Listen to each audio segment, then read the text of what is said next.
up, everyone, and welcome back finally to another episode of Light the Fuse. I haven't seen you since last year in November, but we're back. And as you can see, I have brought with me two very special guests. You've seen them on this channel, but you've seen them separately. First, to my left, you have my one and only unofficial official co-hostess of Light the Fuse. We have Emily. Emily is back. What's up?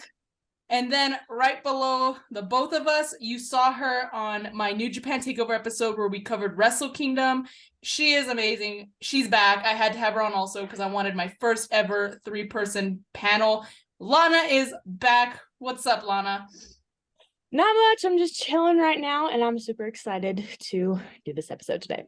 Yes. So, in case you're new here, Light the Fuse is an AEW specific show. So I decided to kind of incorporate two of my favorite things, one being AEW, and in this episode, we're going to do a little bit of something having to do with Marvel, similarly. And what I mean by that is one of my favorite series on Disney Plus is the What If series that Marvel did. They talk about different scenarios of basically what ifs, like what if Ultron won, what if Thor was an only child, things like that. I really enjoyed it, so I thought maybe I should just combine this with AEW because there's so many what ifs that we'll never know the answer to just based on the way things turned out. So, and I decided to invite fellow Marvel enthusiasts as well because pretty sure they know the concept of what if. So all right, and I asked Instagram for submissions. So all these questions came from Instagram. Lana and Emily will be sharing some of their own if they have any towards the end. So keep watching for those. I'm pretty sure they can come up with some really good ones. There is quite a lot, so I'm going to be timing this, and at a certain point, I'm just going to come to a stopping point if it gets to that, because again, like I said, there's a lot, and some of these you can just kind of talk for a while about. So we might have to do a part 2, which I think is fine. It gives me something else to do for this show. So we're going to just jump right into it. I will ask each question, and then I'll just kind of go in order from, Emily to Lana, vice versa, about what your thoughts are on each scenario. So first, what if question we have is, wait, did I do these in order? Hold on. Whatever. It doesn't matter. I was thinking of whether or not I should do them from like who submitted first to who submitted the latest, but I don't remember what order these are in, so it doesn't matter. So first question is, what if Jon Moxley became the first ever TNT champion? Like, Cody was the first one. He won it at Double or Nothing. It was peak pandemic. No one was in the crowd. That's when we had Stadium Stampede. So what if instead of, Cody winning the TNT title, what if it was Jon Moxley? Emily, I'll let you start really quick on. Okay, that's actually a pretty good what if, because like you've gotten so used to seeing Cody as the first TNT champion, Yeah. but I know John wouldn't have cried after every promo he cut with the title. And I think he might have done like a kind of like the US Open challenge that John Cena had all those years ago. I feel like he would have done something like that. And maybe some squash matches with some of the local talent, maybe some like really good bangers with people like Darby Allin or Scorpio Sky, people like that. But honestly, I don't know what would happen. All right, Lana, your thoughts? Anything? And also, if you want to add on to what Emily said and vice versa, go right ahead. Oh, yeah. So I wasn't watching AEW in the peak pandemic. I only started watching once NXT moved to Tuesday nights, and that was like about a year later. But I was really keeping up with AEW through social media and just seeing what happened there. But I am kind of in the same boat. I don't know exactly what would have happened if Mox was the TNT champion, but I do feel like he's cemented himself as a main eventer from the get-go. So Yeah. I'm not saying he would have been like a bad mid-card champion, but I just thinking of that visual, I am not used to it as much as I'm used to Mox with the AEW belt. But I do think he would have had some good matches, like Emily was saying. Yeah, absolutely. I agree. I think many good matches would have come up. I think because what Emily said about the open challenge, I think that would have been probably what he would have done also. He's always up for a challenge.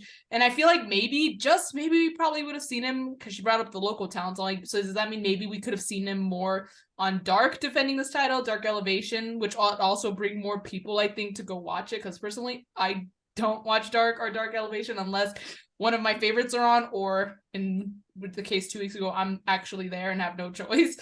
So but yeah, I mean, I think, and it's also just crazy to think about. I won't go into this side tangent because again, we have a lot to cover. But when you think about stuff like that, it kind of makes your mind think, you know, well, if he was the TNT champion, does this mean, you know, Jericho would still be the WWE?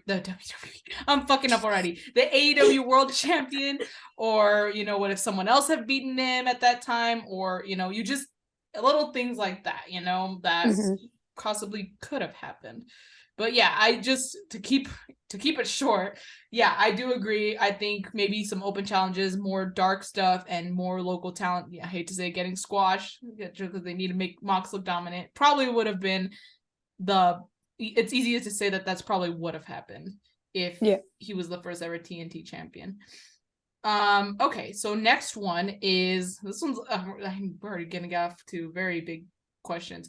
What if the Elite left and Cody stayed? So flip what happened. Was it last year, 2 years ago? I don't remember when It Cody was left. literally like a year ago last week. I just got, like, okay, it was a year then. So it was 2022. Okay, I was like, because 2021 and 2022 were like a blur, to say the least. Like they just all morphed into one. Yeah. So basically, what if apparently around this time last year, the Elite, so meaning the Young Bucks and Kenny Omega, would have left AEW. I take it they mean also like the exact same thing, you know, and went to WWE, and Cody Rhodes stayed in AEW. Lana, I'll let you start this time. What do you think would have happened? Oh goodness, this is not something I like to think about, especially with everybody talking about the Bucks and Kenny's contracts lately. This it's a very bad time. It's not a good time at all. I know, it's definitely not something I like to think about. I don't know. I definitely feel like AEW wouldn't be in as good of a place as it is right now. Like, it's so weird to think of All Elite Wrestling without the Elite, because without them we would not have this company. But I think it would also get muddled because of the whole thing of Cody not being able to challenge for the AEW title and him being the only person left of the Elite. I feel like that would have made the crowd a little bit more sour with him than they already were. So I don't like basically that's basically a good way to put it. Emily, anything you want to add on? Your thoughts on what if? Well, I guess Kenny would have had the match with Seth and it would have been 5 stars immediately, according to Meltzer. But that is not something I like to think about. I don't like Lana said, I can't see All Elite Wrestling without the Elite. Like, without Cody, that's fine. He did his purpose, in my opinion. He put on some decent matches. He had some gold, but it's the Bucks and Kenny that truly built that company from the ground. And for them to leave, I think it would lose some of the recognition and honor that it's earned out over the almost 4-year period that it's been airing.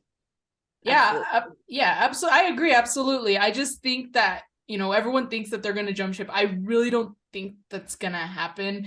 Mostly because if they could survive what happened in September of last year, I'm actually wearing the shirt. If they could survive that, get over that, I think nothing will kind of keep them from leaving. Did I say that? Nothing will keep them from leaving. I'm just making sure that I'm saying that right.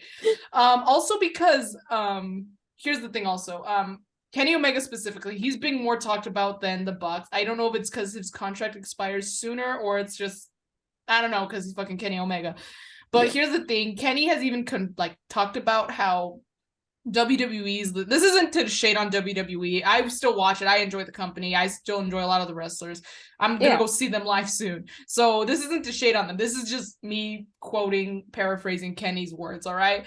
But he said that WWE was the same company that made him feel that wrestling wasn't his thing in his early career, like back in 2006. So I can't imagine why he would go to the same company. I just feel like even to him, it just wouldn't feel right. Kind of the same reason why we probably won't ever see the Young Bucks back in Impact, which was TNA at the time, because they kind of got screwed over by them, and I'm not just talking about the Generation Me stuff. I'm talking about, like, if you read the book, they kind of got screwed by them. So I don't think there would, the same reason why the Bucks probably won't ever go back to Impact, same reason why I don't see Kenny going to the WWE.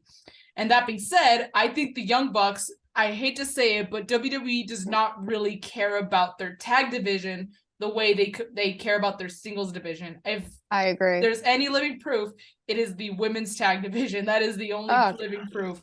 That could have really been something, but as we've all seen it, that it wasn't what it could have been. So that being said, I don't think they would be willing to go to a company that doesn't really prioritize or take tag wrestling very seriously. I'm pretty sure I won't say guarantee, but I'm like at least 60% sure after like a year of being in the company, if they did go, they would be split up, and maybe Nick Jackson would be getting like a singles push and poor Matt would be kind of pushed off screen to oblivion. Because Nick's the singles wrestler of the two. Like, I love Matt. Obviously, you all know I love Matt. But Nick, he's master of the hot tag. He's a little younger. He's had more singles matches in AEW than Matt. I think Matt has had like one singles match without Nick, and that's because Nick was injured. Really, he was going to be a dad with his newest son at the time. So yeah, I really don't think they would be willing to go anywhere that wouldn't treat them the way they deserve to be treated. Yeah. So yeah, they can stay with their t-shirt company all they want. Yeah. And even with that hypothetical that you posed, that's something that we've seen happen to so many people that it seems almost inevitable that it would happen if they went over there. Yeah, absolutely. Yeah, and just one more thing I want to add, because again, I think this is one of the ones that we can really just take apart. Like, it's like layers, like an onion that you could just pull apart for an entire show in itself. But I honestly, where was I going with this? I think it was about the Bucks. Like, I think also they've just come so far. They take pride that they have been as successful as they are. Big, like, big wrestling names that have never stepped foot in the WWE. Yeah. So I really think again, I'm not saying they're prideful, but I think since they do take pride in that and they're very proud, of where they, how far they've come, which as they should be, I think it would keep them, in the company again that they started. If you read the book, you would know that it was Matt Jackson who basically planted the seeds with Tony Khan for this company. So, if you want to say otherwise, you can, you're just wrong. Right? All right. Next question. This one's pretty good.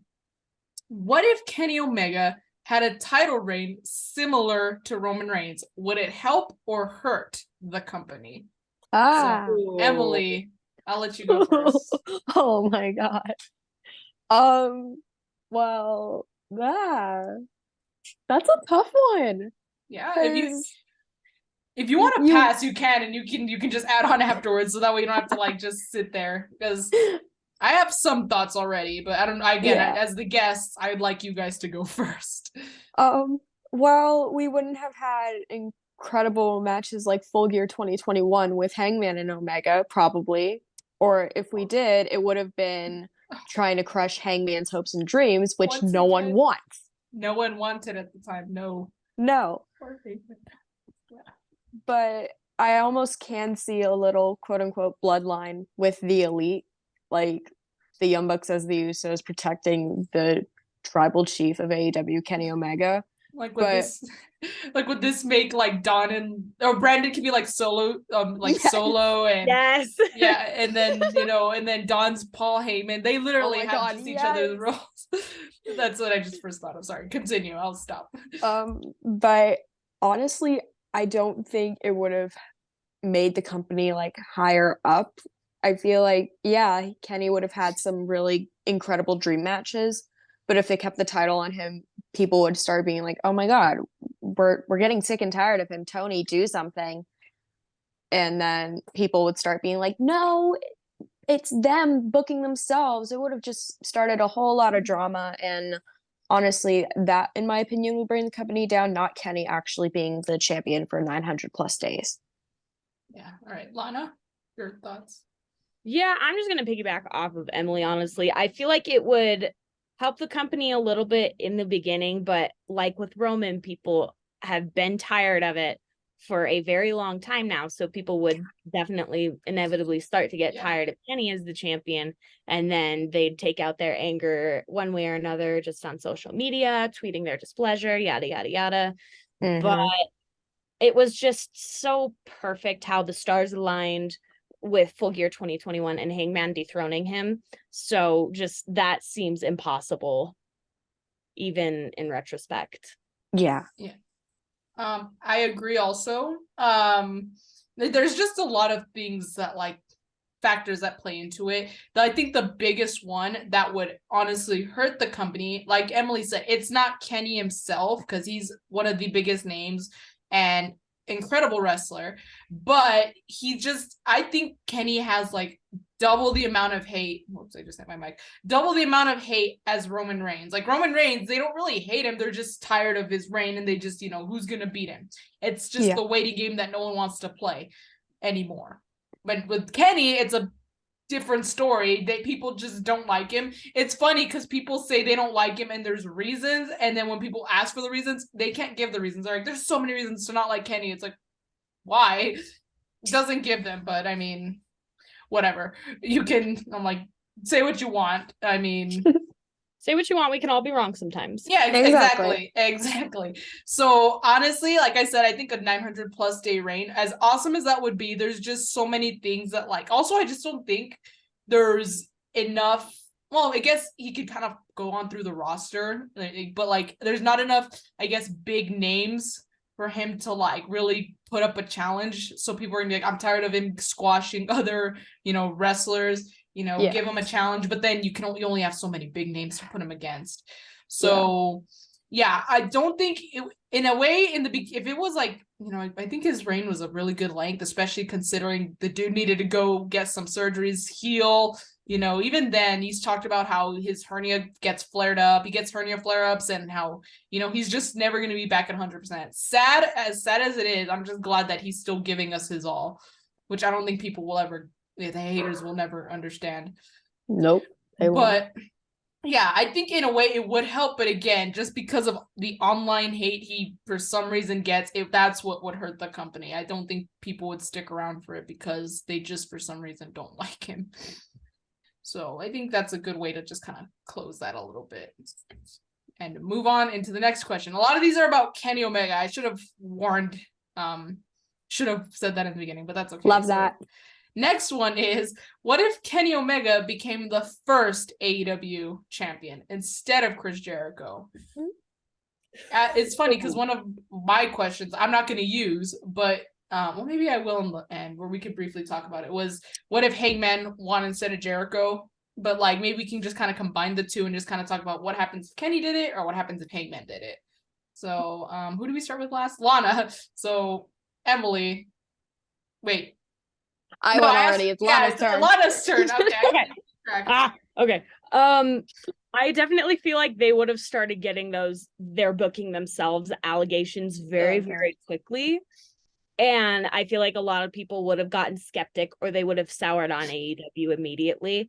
While like Kenny, of course, has all that star power and he's one of the most popular non-WWE wrestlers and he has been for a while now. I feel like people would have just taken any opportunity they could have to shit on the new company. So I don't know how like bad it would be, but I'd also don't know how good it would be, if that makes sense, because of course he still would have had a good reign and all that good stuff. But again, everything felt like the stars aligned with the first 4 champions. So I don't know how well looking in retrospect, I don't know how well like messing with that would have been. And I feel like something similar would have happened with Hangman, just because he had associated himself with the Elite around that time. And I don't know how people would have felt putting a new upstart company on the back of somebody that like wasn't as powerful as Hangman or Jericho. Oh, that's a really good answer. Emily, you want to add on to that or say any I'm thoughts, share any thoughts? gonna add on to that. I actually 100% agree with you. I think they would have been shat on or shitted on, whatever the plural or the past tense. Shat on, I believe. Yeah, I think it's they would have been completely destroyed by the marks and the fandom. Even if they had just gained like millions of viewers, they probably would have been like, really? But with Hangman, I think it would have been, like Lana said, kind of the same thing, but a little more relaxed at first, instead of it just being like, oh, why did they book him to do that? Yeah. Because the marks wouldn't have been so dramatic. But with Jericho, I think some people were like, why did Tony Khan book a WWE guy to be the first champion, from what I remember? So it's a weird way to look at it, because all three could have been hated on at the same level in a way. Yeah. So the thing is with Jericho, it's because they weren't on TV yet. They were just doing pay-per-views. But, you needed that, Chris Jericho is one of the most well-known names in wrestling till this day. And the fact that he signed, first of all, him signing with AEW, going to that press conference pep rally thing in Jacksonville was huge. I think it also helped kind of bring stuff in for the company, which is great. But that is, I think, mostly the reason why they put the belt on made Jericho, despite him being an ex-WWE guy, they put the belt on him first because they needed a big name to kind of like drop people in, like, this is our world champion, you guys know him, so come watch him. But I feel like, I don't know, man, I feel like with Kenny Omega and Hangman, I feel like, so it's a little different. So for Kenny Omega, I do agree. I think the whole they booked themselves to win would definitely be a thing. However, I just don't think it would have been as severe as they get that shit now. Only because in the very early days of AEW, they were not as hated. Like, there was still hate online, obviously, but they were so, loved and accepted, all three members of the OG Elite, Bucks and Kenny. That's why the Young Bucks used to do meet and greets almost all the time. Now they rarely ever do them. So but in the beginning, they were always being thanked. They were always coming out, at the end and, thanking the fans and stuff. And they would all do stuff together, even with Cody and stuff. And the fans loved it. So I wonder if because of that, because the hate wasn't as severe as it is now, I wonder if things would have been a little different if they did have Kenny win. Maybe people will think that, yeah, he did book himself to win, but it wouldn't be as much as if it wouldn't be like as many people as it would have been today. Like, people, of course, still throw that shit around with the trios titles, with, even when he became the AEW champion. But I feel like the early days were a little more relaxed and everyone loved everyone. Now it's just very hostile. Yeah. With Hangman, as much as I love him, I just think he was very, I don't know, misunderstood, underappreciated, underrated. Maybe those are the better words to use. But like, I've said this before many times on my Instagram stories, I've always seen like the champion material in Hangman. I've always thought he's always been one of my favorites. I've always thought he was good. I've always thought that he was in the shadows of his fellow Bullet Club members, whether it was Kenny Omega, Cody Rhodes and stuff. They were always being pushed more towards the top. Hangman never won singles gold in New Japan. What Cody Rhodes did, he won the US title. I believe he won the Intercontinental title. Kenny, of course, World Heavyweight title, Intercontinental title. He was the first ever US champion, IWGP US champion. So when you have names like that, he kind of fell behind, and he was a lot younger. He was like 25, 26 in the his Bullet Club days, before they came to AEW. So he was still very young. That could have been a thing also. But I just think that had they given him the same like love and booked him kind of like, if anything, half as well as they did, with Cody and Kenny in New Japan, I feel like he would have had better potential of being the first champ and still drawing in the kind of crowd that maybe Jericho did, you know, in the beginning. But that didn't happen. So the fact that he was even like able to challenge, he won the Casino Battle Royal, maybe it's because he was one of the bigger names, you know, that people knew of. They kind of like, oh, well, he can lose to Jericho. It's fine. So, but yeah, it's just the big what ifs, you know, like what if he was treated better? Who knows? Yeah, he could have been treated better. He didn't do well in the G1 either. That was frustrating, but that's another rant to go on. But yeah, that's basically my thoughts on what if Kenny or Hangman were the first champion. So again, another Kenny one. There's a lot of Kenny ones here, but I'm just going in the order of my screenshot, okay? Next one is what if Kenny Omega beat Bryan Danielson? Remember their historic match at what is it called? Because Grand Slam. I always want to say Super Showdown, but that's the WWE pay-per-view that happens like in Saudi and Australia and stuff. Yeah. Grand Slam, AEW Grand Slam, the first one that happened in New York in 2021. Yeah, because it was before Hangman won the title. They went to a 30-minute draw, really good match. But what if Kenny beat Danielson in the end? So, Emily, your thoughts? I think it would have, well, one, the match was incredible either way. I remember watching it and I was always on the edge of my seat because both stars were able to make it look realistic in a way. Like you could feel the pain and the emotion. However, if Kenny had won, I know like he would have had to boost his ego for the next week and for the next like press conferences, stuff like that. And I think that might have taken a lot out of him. I feel like if he had won, he would have felt a little more pressure on his back. Like, okay, I just beat this ex WWE guy that was kind of the B plus player turned incredible top athlete. I'm gonna get all this hate. How do I carry myself on for the next few weeks until it's time for me to actually lose this and go home, get surgeries, everything like that? I just think he would have had a little mental breakdown, in my opinion. Oh, poor Kenny. Lana, what are your thoughts? Yeah, I definitely think that if he beat Ryan, he would have gotten a lot more of that hate, just like, oh, he booked himself to win this, because the Elite will never be free of those allegations because of the internet trolls. So, and it would also, I feel like, kind of ruin Bryan's presentation, because Grand Slam was literally a few weeks after his debut at All Out. They happened in like the same month. Yeah. So I feel like that would have kind of ruined his momentum immediately coming in, and people would have gotten really mad, like, oh, you just got like one of the best signings ever. Exactly. Blah, blah, blah. Yeah. Mm-hmm. I do agree definitely on that. There's two different thoughts I've had on this question. Number one, I don't think, well, of course, given the backlash, but I think storyline wise, not much would have changed. Maybe if anything, Kenny Omega would be, I'm going to say this with quotes because I really don't think this, he would have been more obnoxious. You know, that's how he was. He was an arrogant, obnoxious asshole during his build up with, you know, during his heel turn in 2021. Yeah. That's what he did. They showed up in the ugly outfits. They talked about buying shoes on resale instead of retail. That's just what they did. They tried to piss people off. So I think it probably wouldn't have changed much other than the fact that he would just be, you know, it would just boost his ego even more in the storyline.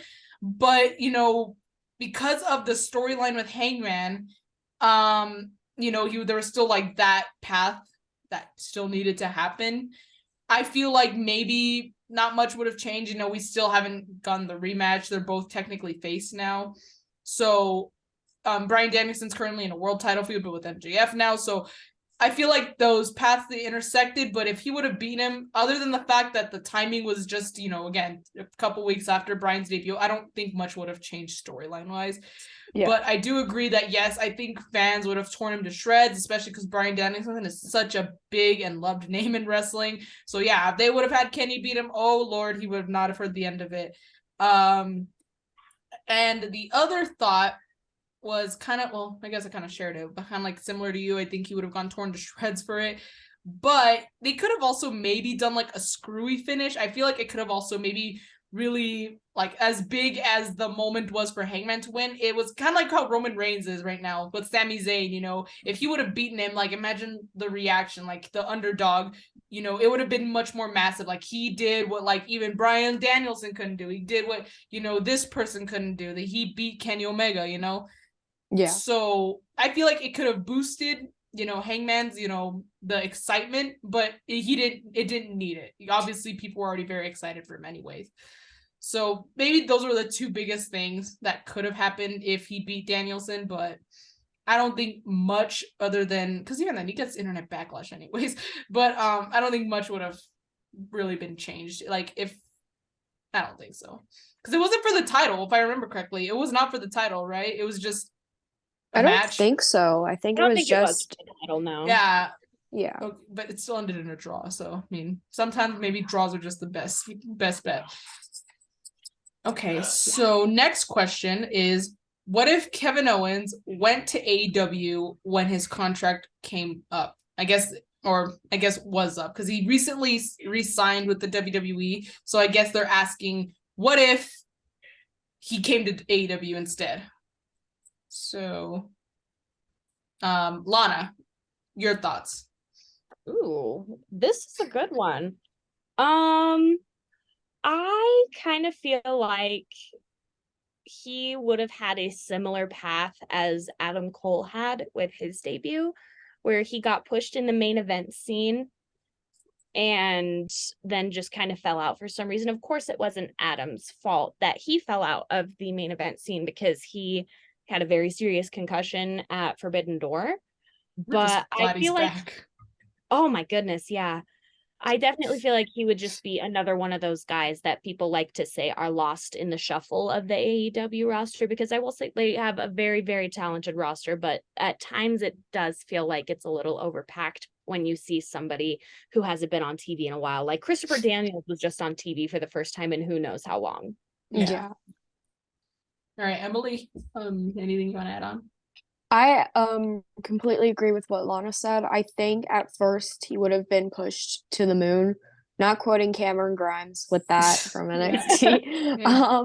I think, well, because he would get all this publicity and they'd be like, okay, are you going to give him like this world title shot, this TNT title shot, stuff like that. But I think he would have had similar treatment to Adam Cole. I think he would, if he had lost a numerous amount of title matches, they probably would have been like, okay, we'll figure something out for you.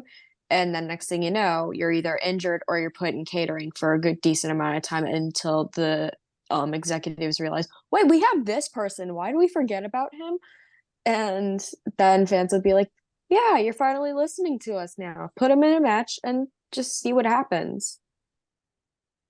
Yeah, I do definitely think that they sign a lot of male talent in AEW. They hardly sign any women talent, female talent. But when it's the opposite, they need more female talent featured and they need a little less male talent. Because like you said, you know, we just saw Christopher Daniels not too long ago, like for the first time in literally ages. So, and it's just, I've talked about this before on my regular podcast, that it's just very unfortunate that because of all these different signings, the originals that were here since day one are kind of being pushed to the side and kind of forgotten about. Like, I'm glad they're utilizing Kip Sabian more, because that poor dude has been there since day one and they put him in a box and sat him in the front row for I don't even know how many months. So, and the sad reality is the same way for a lot of wrestlers who were there since the beginning. So I just feel like, kind of like how you guys said, he's just going to become one of the many signings that Tony Khan, like, I hate to say it, but like impulsive signings. I think Tony Khan honestly impulsively signs wrestlers because they're, you know, they could bring some people in, you know, oh shit, like, you know, Kevin Owens is in, you know, AEW now. That's crazy. Same with all, like, you know, Christian Cage, same with Matt Hardy, same with all these other names. But, you know, at what point, again, they'll get like a honeymoon phase of like 2 to 3 weeks, maybe one feud, you know, and then next thing you know, they're just not being utilized. Maybe Kevin Owens could be a little bit of an exception, especially now with Ring of Honor. Maybe they can kind of do what they're doing with Samoa Joe. That's the biggest thing I can really picture them doing with Kevin Owens had his contract be up. I would like to assume maybe they'll kind of realign him with the Elite, but like, or the Bucks, because, you know, Mount Rushmore, but I'm not sure. I feel like maybe they'll have like an interaction, but I don't think much will come of it. I think he'll just kind of be on his own. Yeah. All right, so that's what we think if Kevin, but he didn't, so he's still with the WWE. So, okay, this one is kind of similar to a previous one, which is what if Kenny and Bucks went to WWE? We kind of discussed that, so I'm gonna jump over that because, like I said, we have a lot of questions. Next one, this is a pretty interesting one. What if Julia Hart betrays the House of Black? So that's pretty interesting. Who did we start with last? I think we started with Emily, right? No. Who's I think it was it Lana?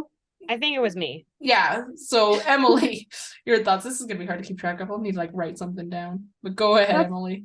Okay. Well, no offense to Julia, but I did not like her cheerleading gimmick. I think that was just, oh, she's a small little blonde. Let's put her in a cheerleading costume and see what happens.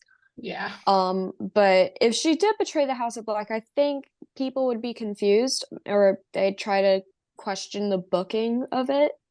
If it was played out in a really good storyline where like the side effects of the dark black mist are fading away from her and she's realizing how awful and evil Malachi and his boys are, I think that could be a good build up to that her betraying them. But if they just make her like stop cold jerky or cold turkey and just like spray black mist into their face and be like, okay, I'm done. I'm going to go try to be a solo person now. You have to have a storyline. You have to have build up. It can't just be, wait, why'd she do that? Because that doesn't make any sense. And yeah. All right, Lana, thoughts?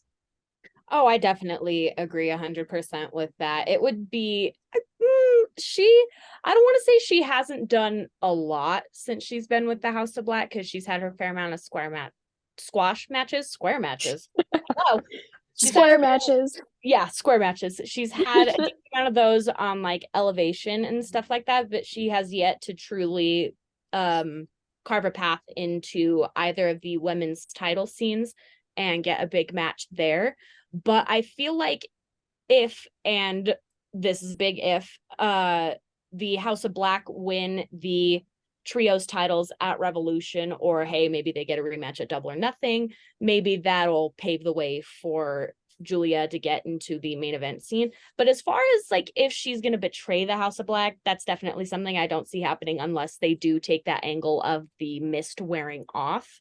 Because again, I do agree her cheerleading gimmick was not the best. No. Yeah, no, it's just, yeah.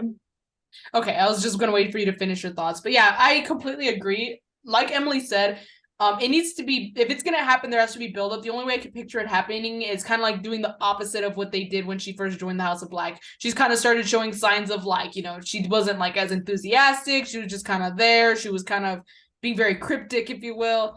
I think she kind of has to start acting the opposite. Maybe start feeling sympathy for the team they're going up against. Maybe, you know, maybe kind of second guessing on blackmisting someone, stuff like that, just to kind of show like maybe this stuff is wearing off. But other than that, like, I don't see it happening. I like her gimmick now. I like that they're kind of doing something with her. I know it's mostly like on Dark and stuff, but they are doing something. She has a set gimmick that works for her. And, you know, now that the House of Black are going to be utilized in a feud with the Elite, as we saw on Rampage, it looks like she will probably have more involvement. I just thought of this now because on Twitter the other day, I tweeted out, I said, all right, who in the Elite is going to get blackmisted? And I predict it's going to be Matt. And I said, Matt is always the one getting cold sprayed in the eyes by Brandon. That's just his luck. It's going to be Matt. But literally, as I thought about saying it out loud right now, I just remembered Matt was the one who cold sprayed Julia Hart in the eyes during one of their matches. So now I'm thinking there's now motivation for her to target Matt. I think Matt's gonna get some bad karma coming his way because of the time he cold sprayed Julia in the eyes. She's gonna get him back. I don't think it's gonna be like with Pac and Penta, where like he's gonna be blinded, but it's not gonna really. Well, maybe it will. Maybe some crypt like shit will happen. It'll kind of affect him. So if I'm not saying I want it to happen, but if the Elite lose their titles, it could be because of Matt. Maybe Matt starts acting weird. Maybe like his blindness kind of gets in the way. You know, maybe he's just not all there and he's like, you know, trying to come and like, no, I'm good, let me wrestle. And while he's tagged in, he kind of like, maybe he kind of stumbles on the ropes, maybe he misses a super kick, he's not himself. So stuff like that would be pretty cool to see, but it also would make me sad because, you know, I love Matt, so I do not want to see him get blacklisted. But yeah, I don't, so back to the main point, I don't see Julia Hart turning on them. If she did, I would like to assume that, again, it was just with time. And I don't know, maybe they do just get a coal sprayer in the eyes again, and she'll, you know, the opposite effect will happen. The blackness will start fading off. But I think it's best to not do that. And maybe soon enough, you know, especially with this feud, she will again make her way to a title shot. It's just a little hard right now when you have someone like Jade Cargill who's like 53, 54-0. And, you know, you have Jamie Hayter, and she's kind of stuck in the whole originals and outcasts, you know, the women's feud going on. So I don't think there's going to be much happening in the women's division outside of that anytime soon. So yeah, next question, big surprise. It's about Kenny Omega. This one's a pretty good one though. It's a little less about AEW, but he is in AEW, so it counts. What if Kenny Omega stayed in Japan? And guys, I know you're the guest, but I personally would like to kind of start my thoughts off with this one. The poor dude would suffer. I hate to say it. The poor dude would suffer, okay?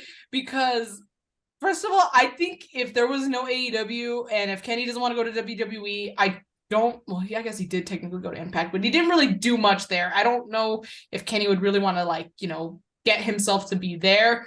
I honestly think without AEW, Kenny would maybe, very slim chance, join WWE, or I think retire. Like, this dude, I think honestly what really made him like motivated to go to AEW was the fact that that existed and his best friends were involved, because you know, he talked about this in interviews and stuff that it was just taking a huge toll on him. Hence why after he lost the title, he just had to take almost 10 months off. There's just so much demand working in Japan, especially New Japan. They have shows like, you know, how you have Raw, SmackDown and stuff. And even then, like with the drafts, you know, usually are competing maybe once a week, maybe a few other times if you're at the live events, but the matches are not only fairly short, but they're very simple. They're nothing big. They're not long. They're not like the matches Kenny would put on in Japan. So imagine doing that, you know, putting on pretty big matches, you know, as long as like 20 to 30 minutes, because, you know, you're Kenny Omega, you're the biggest name there. Doing that like 3 to 4 times a week minus the pay-per-views. That shit's gotta be hard. And I can see why he was, you know, he came back to New Japan, but it took him, number one, it took him this long. I know pandemic kind of had a played role into it, but it took him this long. And obviously he's also in the trios titles, but he hasn't really been back, and he's not really doing matches exactly that way anymore. And again, it's just because it's a lot, and I hate to say it, but he's not getting any younger. The dude's turning 40 this year, and he already has so much wrong with him. The dude gets freaking like nutrients, like in an IV, like vitamins and stuff to just keep him going. So basically, to bring it all together, to keep it short, he would suffer if he stayed in Japan, which, as cool as it was, you know, I kind of bitched about like, oh, I wish New Japan Kenny would come back. No, I take it all back, dude. This dude needs to like take it easy so we can have more Kenny Omega. But I believe Emily shared her thoughts first last. So Lana, go ahead. You can continue with what I said. Yeah, you're 100% right. I think as far as booking would go, he would probably have the same or a similar position as Kazuchika Okada has right now, where he's just like a multi-time champion. He's somebody that they can always fall back on and have him push the company up and put it in a better light.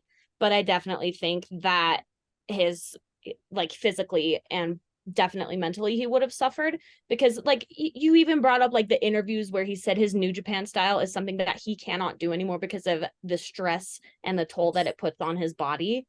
So I definitely think he would have retired sooner than later. Absolutely. Yeah. Emily?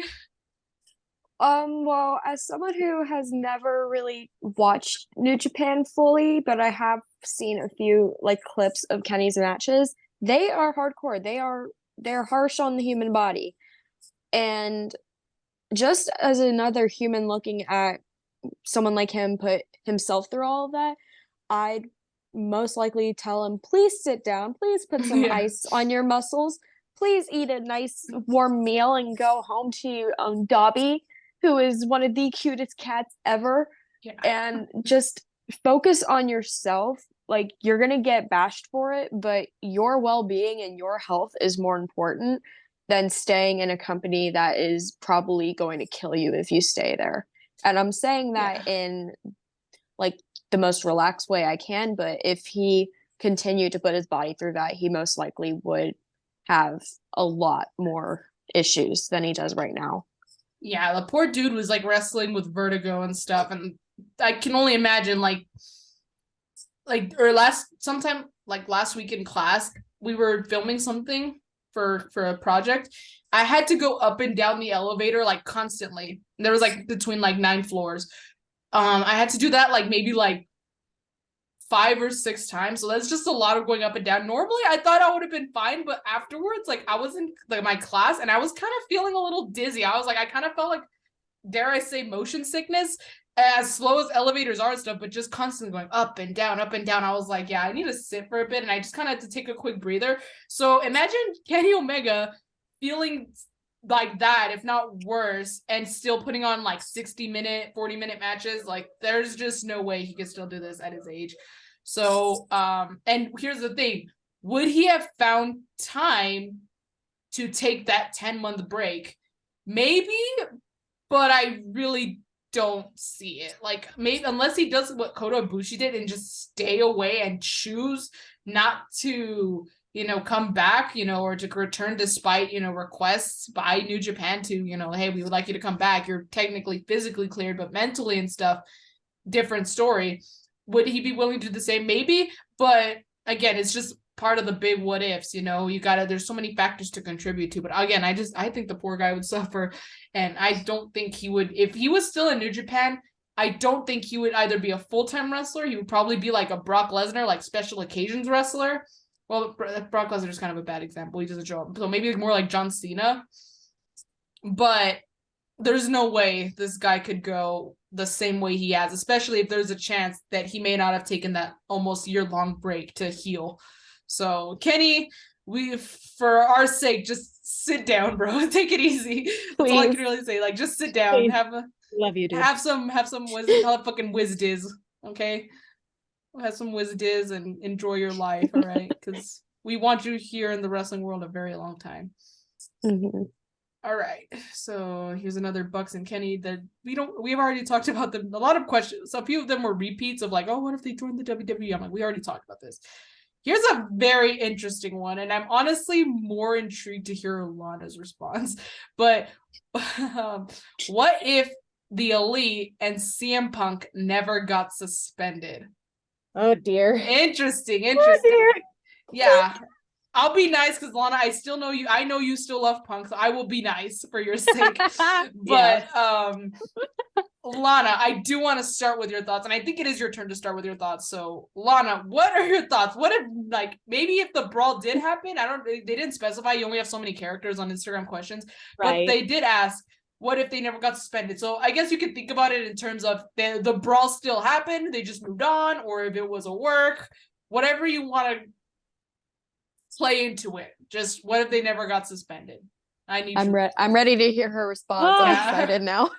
Yeah. She's a big lover of both. So yeah, when I tell you this is something I think about multiple times a day, I am not lying. I remember this past All Out incredibly well, not just because of the matches on the pay-per-view and stuff like that, but because of I choose to refer to it as the incident and nothing more, because it took a very severe mental toll on me. Like, pretty much the entire month of September, I was in a very depressive state, and it was not very fun. So I agree that there's like multiple ways to interpret this question. So as if the brawl happened, if it was a work, if nothing happened whatsoever. There's a lot of points within AEW's last year, just 2022 as a whole, where you could pinpoint, where different people have pinpointed where the tension started. But I mean, if the brawl happened but they didn't get suspended, they just kind of shook hands and went their separate ways after it, I would have still been really pissed that it happened. But I mean, I guess I would have been fine with it. There's really nothing that any of us can do as fans. Yeah. If the fiasco as a whole never happened, I think I would, first of all, be much happier. Second of all, I definitely think AEW would be in a better spot, because it was really kind of a replay of the injury bug that they had in the summer, where a bunch of crap went down and Tony was forced to kind of pick up the pieces and try and make the puzzle pieces fit. And he did a good job this time around and with the injury bug, but it did a number on AEW. And to this day, if I was given the option to sell my soul and make that never happen in any universe, I would do it in a heartbeat. But as far as like booking goes, I think Kenny and the Bucks, they would probably still be the trios champions, and I definitely think they'd still want to go with the House of Black as their Revolution opponents. I don't know if Punk would be the champion anymore, because you could either have him drop the title at Full Gear or at Revolution, ideally to MJF at either time, because with Revolution you could, do the dog collar match parallels. With Full Gear you could just push MJF as a monster, as he has been these past couple months. But yeah, just to bring it full circle, I wish it never happened. Oh, and no one does. I honestly, as down the middle as it is, I'm pretty sure everyone could at least agree that it would probably be best if it just never happened. Exactly. Okay, so Emily, your thoughts? The whole scenario reminds me so much of something I've been through recently with dance. And I feel like even if they had like shook hands and just said, okay, we won't speak of it, there would have been side conversations happening between the two groups, honestly, but more with Punk. I feel like he would have tried to gain sympathy, and he would have told a different side of the story. And he probably would have tried to gain followers and supporters, and then uprisings would start up backstage. And I feel like the little side conversations or the little rumors that would probably have been spread from one party or another would have caused more drama than the event itself. I do wish the event never happened. I love that you called it the incident, because that's exactly how I look at the whole pay-per-view right now because of said event. But just right now, like with environments like dance, you either choose a side or you don't. You're either with the girls that think they're the highest in the company, or you're with the people that actually try their best and don't get the proper recognition. And I think that would have been similar with backstage and just the entire working environment in AEW. And I think they still might have both sides might have gained hate at the same time. I do think that because of this event, the Elite has gained a lot more hate than it should have. And they don't deserve that. They already have enough hate on them, and this whole thing just basically destroyed their confidence, most likely. And I think I'm gonna say the event shouldn't have happened. Like, it was petty and it was not necessary. Yeah, basically, just to keep it short, well, I don't think my response is gonna be short, but as far as the event not happening, absolutely it should not have happened. I've argued this before. Of course, people have tried to argue that as the EVPs, they're held to a higher standard, but as a veteran wrestler who's been wrestling for how many fucking years, and who are teaching, this is an example you're teaching to the young talent, you should be held, and the world champion, you should be held to the same standard as well. Doesn't matter if you're an EVP or not. And there's a time and a place for everything. If you really have a problem with someone, you take it up backstage. You don't do that shit publicly. That's something I've learned. I don't think I was friends with any of you yet when this happened, or maybe just briefly, like we were just following each other. Back in 2020, I got into some huge drama with like we had a group chat, drama happened, and someone made it public. It was all just within the group chat, but then someone made it completely public, and with a lot of mutual friends and stuff. I was pissed. I was like, you're gonna try and make me look bad in front of like mutual friends. Like, what if they actually believe what you say? And so there's a time and a place for everything, and if you have a problem with someone, you settle it privately. And unless maybe you don't listen, maybe if you have no other choice, then maybe take it public so they can finally address it or address you. But really, just keep things private is really all I gotta say as far as the situation that actually happened. But if there were no suspensions, I don't know which route I would want to take. I think there's, again, because different things could have happened. Like Emily said, if maybe no one was suspended, but maybe things did happen, or just, arguments entailed and it didn't get physical. I do agree that maybe there would be, trying to get sides and stuff. There's going to, think it would be split. But it just kind of makes me wonder if maybe there would be some way to influence, like, I hate to say it, but like, there would be some sort of influence, like maybe you shouldn't, these are the kind of guys you want running your company. Maybe that shouldn't be the case. Maybe they should like have a little less power, or, oh, this is the guy you want as your world champion. Maybe we shouldn't have him as the world champion. So I wonder if like there would be some sort of like, shoulder angel and devil on Tony in the form of the Elite and CM Punk, just trying to convince them, like, maybe like just sabotaging each other, basically. I would like to hope things wouldn't escalate to that if they didn't get suspended, but you never know. As far as the Bucks being the trios champions, I think they still would have been the champions.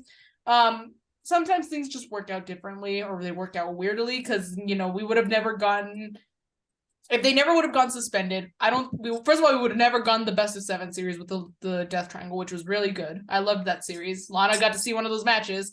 She got to see the False Count Anywhere match. That's fucking awesome. They were in jeans and everything. Like, it was amazing. I loved it. So that wouldn't have happened. Like, Lana would have still gone to AEW, but who knows what the fuck she would have seen. So there was that. And then something else wouldn't have. Oh, well, first of all, we also would not have had Carry On Wayward Son as their, maybe at some point, but I feel like it would just be maybe at a pay-per-view they would have done it, maybe Full Gear. Well, they did happen at Full Gear, but like they probably would have teased like, oh, we got a new entrance music or something, but like it wouldn't have been as, I think, exciting, because this is a return after being gone for so long. I feel like Carry On Wayward Son would either not be here, or it would have just come not as like, not as excitedly, because you had the excitement of the Elite returning, and then on top of that you had their entrance music. Amazing. And there was one more point I wanted to talk about. If no one got suspended, it kind of makes me, well, first of all, this is the last point. This isn't to hate, but CM Punk apparently did get injured. I know that the argument is when, whether it was at the media scrum or during the match. I believe it was during the match, because I think it was. What I read was so it was a torn tricep, and I think what the consensus was, at least from like the journalists, was that it happened when he did the tope suicida during the match. I see that, and it does make sense, because you think about it, your arms go first, so imagine the platform you hit is probably it's probably it probably messed up. So yeah, I did remember seeing, I know people were saying, well, no, it happened during the media scrum. I'm like, dude, I don't know, you weren't there, so you can't, no one knows for sure, only Punk knows because it's his fucking tricep. But I believe it was during the match, and it makes more sense that it happened during the match. I was there, we all saw the match. So I would have to, honestly, I just kind of refuse. I have not gone back to watch All Out since. But if you went back and watched, I'm pretty sure you can find the spot in which it happened. So as far as CM Punk having the world title, it probably still wouldn't have happened, only because, again, he was injured, or he probably still wouldn't have the title because, again, he was injured. However, I do think I don't know if he's cleared yet, but I know he's been backstage. So if he is cleared, he's just not booked to be back yet, then maybe he probably would have been back already. Or if he's not cleared, then I can only imagine that he's going to probably come after MJF. And maybe if he never got injured, I could picture MJF beating Punk instead of Moxley at. Regardless, MJF was going to win the title, and it would have been a full circle moment either way, because I talked about it. It was from All Out 2020 when John and MJF battled it out for the title. Mox came out on top, and then we already know the whole feud with CM Punk and MJF. That would have been just everything coming together. So regardless, I think MJF still would have ended up with the title at Full Gear. So yeah, next question. We have one about the ladies. Good. Oh, another, we had Julia Hart, but another one about the ladies. What if Jamie turns on Britt Baker and that feud starts leading to a match of Double or Nothing? So okay, well, I'll let you guys share your thoughts first. We asked for Lana's thoughts first last, so Emily, your thoughts.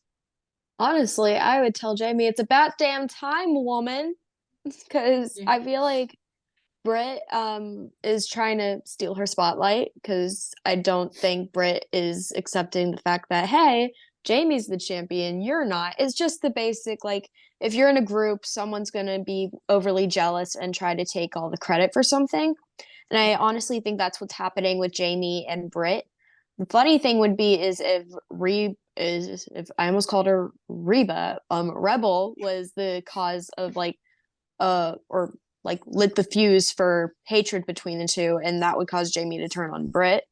Like, hey, Britt said this thing about you and she meant it completely. Yeah. Or hey, Jamie said this about you, she meant it completely. But I cannot wait for that feud. I think there's going to be a lot of sass. I think there's going to be maybe some personal comments that will build up the feud. But I know those ladies will deliver once the match happens. Oh, absolutely. Lana, your thoughts? I agree. There's been so many points, especially with like this past All Out, this past Full Gear, where I thought they were finally going to kickstart the Jamie and Britt feud, especially with I think it was at All Out where Jamie was about to win and then Britt pulled her out, and then she was like, All Out. Sorry. Yeah, it was all out because they were in the same match. Yes, and Tony ended up winning. Yeah. Yes. That's So I definitely think this has been one that's been brewing for a little bit. It has taken a little bit. It's been taken out of the spotlight because they are doing the AEW originals versus the freelancers. And because Jamie is aligned with Britt, she's kind of an original because she has been in the company since 2021. Because I'm pretty sure she debuted at the first Rampage. I believe so, yeah. Yeah. So, I mean, either way, I think that would be a great feud because everybody is behind Jamie right now. Everybody loves her. She's been doing some really great stuff. She's been having some amazing title defenses. And I don't think it would really hurt putting her in a feud with Britt as much as, like, I haven't been the biggest fan of Britt, but I'm not going to deny she is pretty good on the mic most of the time. And she can have some pretty good matches because her ones with Thunder Rosa were really good. So, I mean, I think it would be a really fun match to have at Double or Nothing. Yeah, I absolutely agree. Here's the thing, though, because I guess I'm not saying I'm correcting you. This is just me trying to like add on to my thoughts. The thing is that it says if Jamie turns on Britt. Here's the thing: if they split up, I think it needs to be the other way around. Kind of like what Emily said. You know, Britt's kind of like, oh, well, maybe she just hasn't accepted the fact that, hey, this is Jamie's time now. She's the champion. She's the head of the women's division. Something that Britt's boasted about every single time she was the champion. She talked about she was the head of the division. She talked about all her matches of the year, all her plaques she won and stuff. So now that's basically, it's Jamie's time for all that. I don't know if, maybe she's not going to be able to handle that. I do think maybe it'll happen eventually, but like Lana said, they're too busy doing the homegrown or originals versus the freelancers, which, I mean, I'm here for. So maybe this feud will culminate at Double or Nothing, or if not, I don't even know if I'll out. Maybe Grand Slam, because I know that's like the big AEW event that's kind of in between. I've seen a women's blood and guts match get proposed. Yes, I thought for sure that one was gonna be a Revolution, but they still haven't, like, Revolution's almost here. So, and they still haven't, like, we still have like no sides. Like maybe like you have like Saraya and Tony on one side, and then you have Britt, Jamie, and no offense to Rebel, I don't think she would be in the match. So Britt and Jamie on the other side. So we only have 2 out of 5 for both sides. You would need to get someone immediately. And then you have Ruby Soho, who's kind of like in the middle. So I want to see what they're doing with that. But again, I don't know if it'll be for Revolution because it's coming up pretty soon. And yeah, there's only so much you can, That actually just gave me an idea. That gave me an idea. So the question asked about Double or Nothing, right? Right. They could just do a women's anarchy in the arena. That would be nice. I mean, I guess. Well, Double or Nothing's usually in Vegas, so if it's the same venue, then yes, it'll work. Because I know different venues mean different outcomes or different, like it can work differently. But if it's the same venue, then it should work. But I'm pretty sure they would figure something out regardless. That would be really cool, honestly. That would. Like, and then maybe at that point, you can have like Jamie and Britt kind of turning on each other because maybe like the freelancers win. And that they would not like that. Imagine the originals, the ones who've been here, or the ones who have never like been an outsider. That would probably sting, especially for Brit. She's the one who's been talking mostly about like, oh, why, like even dating back to when Thunder Rosa came here. She's like, you don't belong here. Like like the AEW is my company, so I feel like at that point. But again, I think Brit would be the one turning on Jamie. If Jamie turned on Brit, I just don't think it would work because. Yeah. Like you said, Yeah. everyone is super behind Jamie right now. She is so over. I think it would be kind of like a Becky Lynch and Charlotte Flair situation. When Becky turned on Charlotte, the crowd went ballistic. Everyone, and so did I. Everyone loved Becky's heel turn, and they would not boo her. They had her make fun of Edge's injured neck. They had her do some unspeakable shit to Charlotte, and they didn't boo. I think the same thing would happen if Jamie turned on Britt. It just doesn't seem possible. Yeah. So yeah, as far as Jamie turning on Britt, not the best idea. It should be the other way around. Okay. Coincidentally, we get Lana's thoughts first for this one. I wasn't gonna say who these are from, but I mean we're all friends here. So Right. you have Jaylee to thank for this from Lana. Jaylee! What if CM Punk never returned? And I don't know if she means like, I guess since it's past tense, she means like to wrestling. But maybe we can answer it like that, or if he never returned, like in general, like if he doesn't come back after this. So maybe you can answer for both. But yeah, what if CM Punk never returned? Oh goodness. I think I am going to give two separate answers for 2021 and the present. Yeah. If he never returned, I think AEW would still be doing fine. It's been like statistically proven and stuff like that Punk was a big draw for them. But again, you can't have AEW without the Elite, and the Elite have been a huge draw for them in all senses of the word. So, I mean, if Punk never returned to wrestling in the first place, he'd probably still be doing his silly little horror movies and his little like MMA commentary. Yeah. I definitely don't think I would be as big of a fan of him as I am now, even after the incident has occurred. It's been a few months. I've kind of let it settle. I've processed it and stuff like that, but it still really, really messed me up. Like I have gone in the past, I've gone as far to say that it traumatized me, and that does seem like a little bit of an overstatement, but I definitely don't think it is. So, I mean, I don't think it would have been that big of a deal if he never returned to wrestling in the first place. But if he didn't return after the fiasco and the torn tricep and all of that stuff, I think it would just act as a massive stain on AEW's shirt. Just like a big old wine stain near the collar, just that you can't get off. You're gonna have to take it to the dry cleaning, stuff like that. There's really no getting rid of it, no matter, even if it's not there anymore. Exactly. Because he had in my opinion, one of the best feuds of all time with MJF. Of course, that is coming from somebody incredibly biased. And again, he did so many like merch sales and stuff like that. And he just had consistently really good matches on TV and on pay-per-views. And I think that it would be a little bit hard for them to move past the Punk era, whatever you want to call it, especially because he won the title twice and was never able to defend it because of injuries. 2 nickels, which isn't a lot, but it's weird that it happened twice. Yeah. So it would be a little bit hard for them to move past, but considering how he's been kind of cryptic on social media lately, like he always has, but he's kind of up to his stuff again, old man, so it was that. And then he was at Battle of the Valley recently. I mean, I think it's gonna happen sooner than later. That's of course just me being hopeful, hopeless, Yeah. whatever you want to call it. I think it's more probable, of course, hypothetically speaking, if he were to return at Double or Nothing, to give him a little bit more time to recover from injury, because I think when he returned in last August, he was kind of rushing it, and that could have been one of the reasons he tore his tricep in the first place.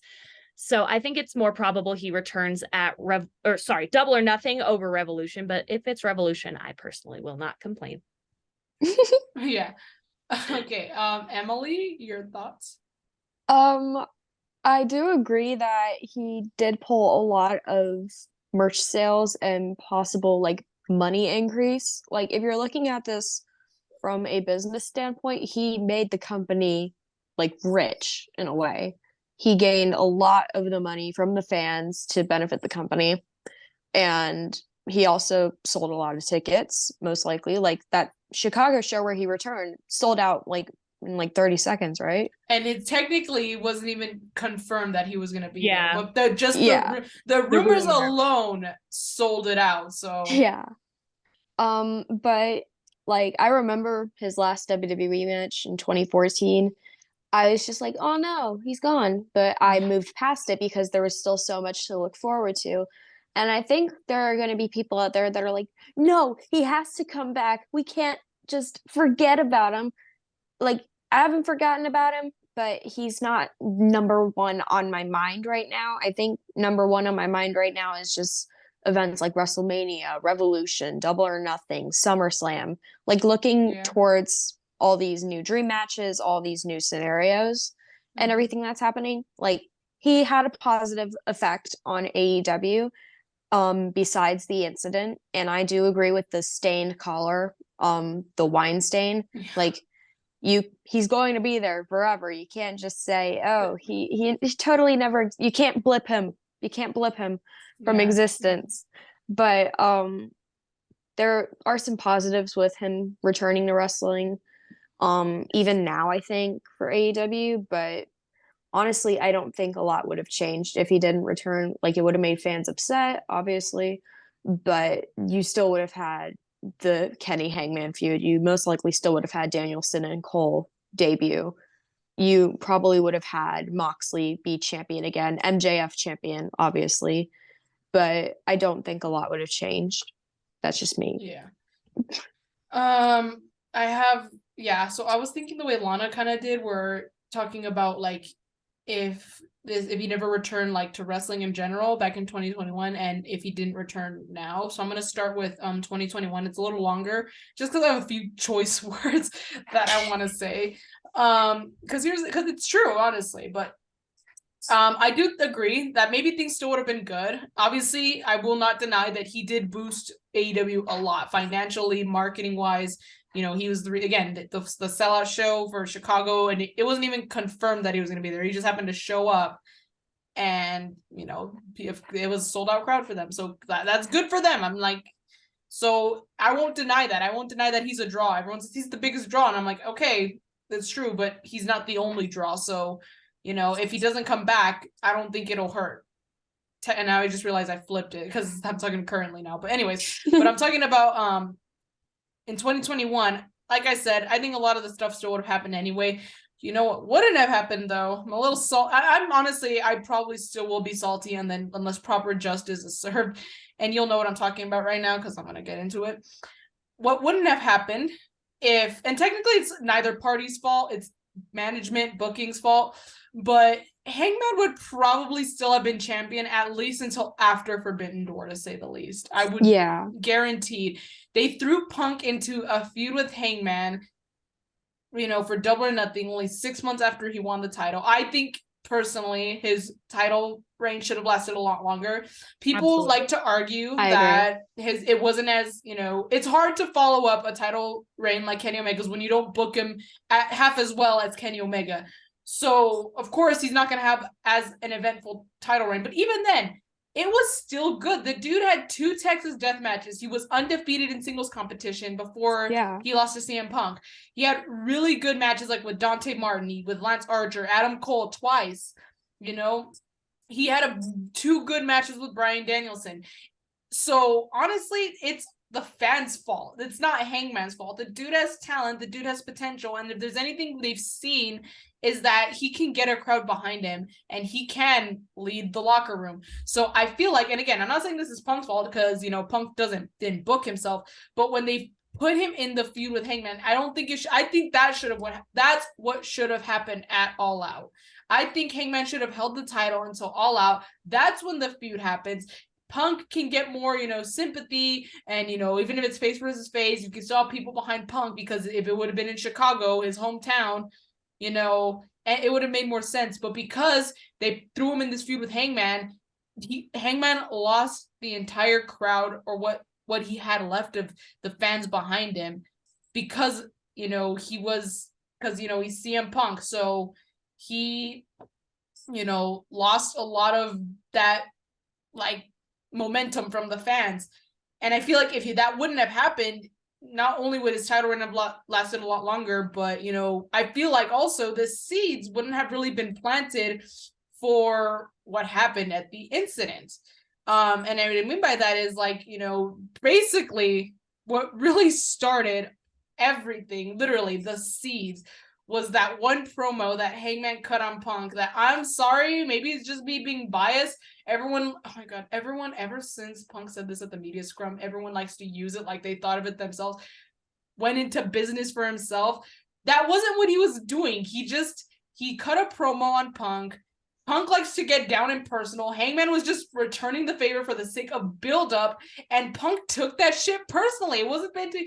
And I know backstage also, he was trying to give him advice, and Hangman politely declined it, and Punk just didn't like that. And so he went, and again, those are really the official seeds that planted this entire thing, because, like, it was actually the same night Kenny returned. He called out Hangman when Hangman wasn't scheduled to be on. And that was that was not planned at all. Like, no one knew he was going to do that. And it's like, it's again, just why, you know? And we were already well past the feud with Hangman, but he still, I guess, carried that with him. And that being said, I was going somewhere with this, as far as that, what happened in August when he called him out, you know, without telling anyone and stuff. Stuff like that is kind of like what really led to the incident happening. I guess, like, again, I guess it was part of him was feeling this way, and I'm not saying his feelings are invalid, but if you feel this way, you go talk to them instead of just exploding in public. So that being said, if he never returned in 2021, this wouldn't have happened. Like, you know, Hangman wouldn't have lost the title as soon as he did. So that's just me being salty. But yeah, Hangman's reign would have probably been so much better if this not had happened. Also, they just shouldn't have booked Punk to be in the feud with him like that soon. There were so many other wrestlers he could have feuded with that didn't have to win the title, but that's neither here nor there. Oh, you're absolutely right about No, it. you're right. Yeah, I'm salty, okay? Like, in case you haven't realized, I love Hangman. So, of course. And again, I don't think I will officially have closure until Hangman wins a title again, which he has not. I'm like, dude, it's going to be a year in May since he's had a title. I'm like, oh, God. So, if that being said, I think, well, I don't know, man, because Hangman and Claudio kind of went at it after, you know, their match with Mox, after Hangman, you know, got pinned, you know, with the roll-up. So I'm thinking, okay, maybe the Match of Revolution happens, and maybe we get Claudio versus Hangman soon for the Ring of Honor World title. So I'm like, dude, just give that to Hangman. I would not be upset at that. But next question, this one's a little funnier. It's a little sad the more you think about it. But what if Sammy Guevara and Ty Conti never got together? Yeah. Emily. Right? Yeah, because we started with Lana next. Emily, what do you think would have happened if they never got together?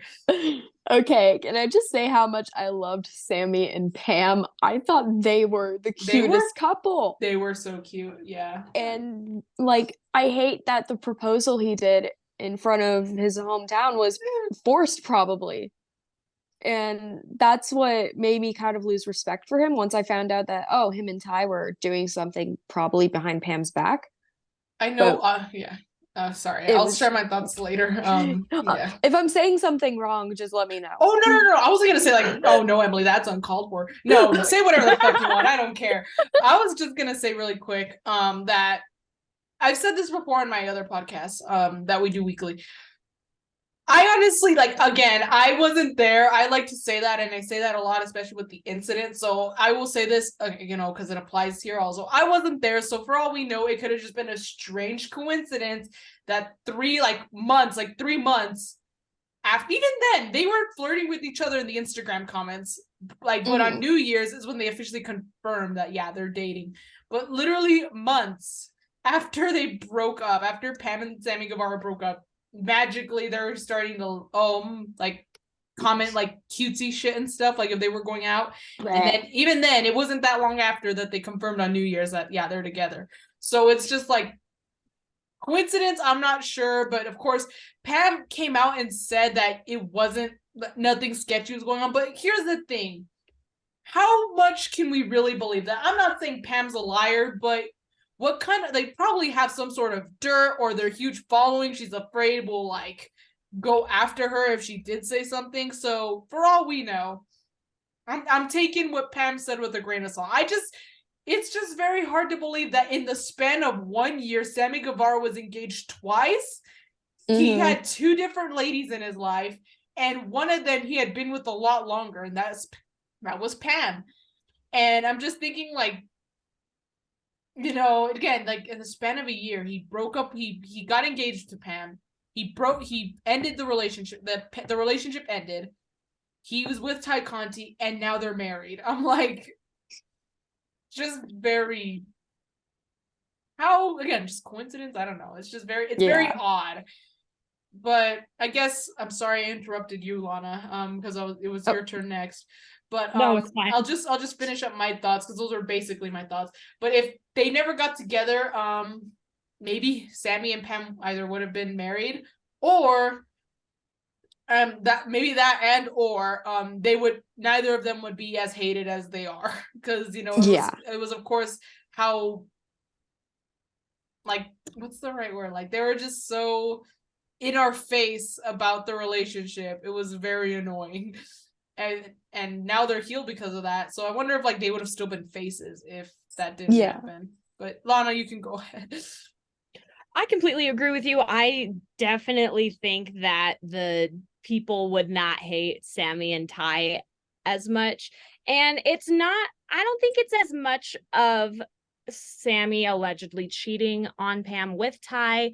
It's definitely more so with how obnoxious they were presented as a couple, because they won the AAA, the intergender tag team titles, and then there was the whole fiasco with those where they didn't want to defend them, so they just got stripped of them very recently.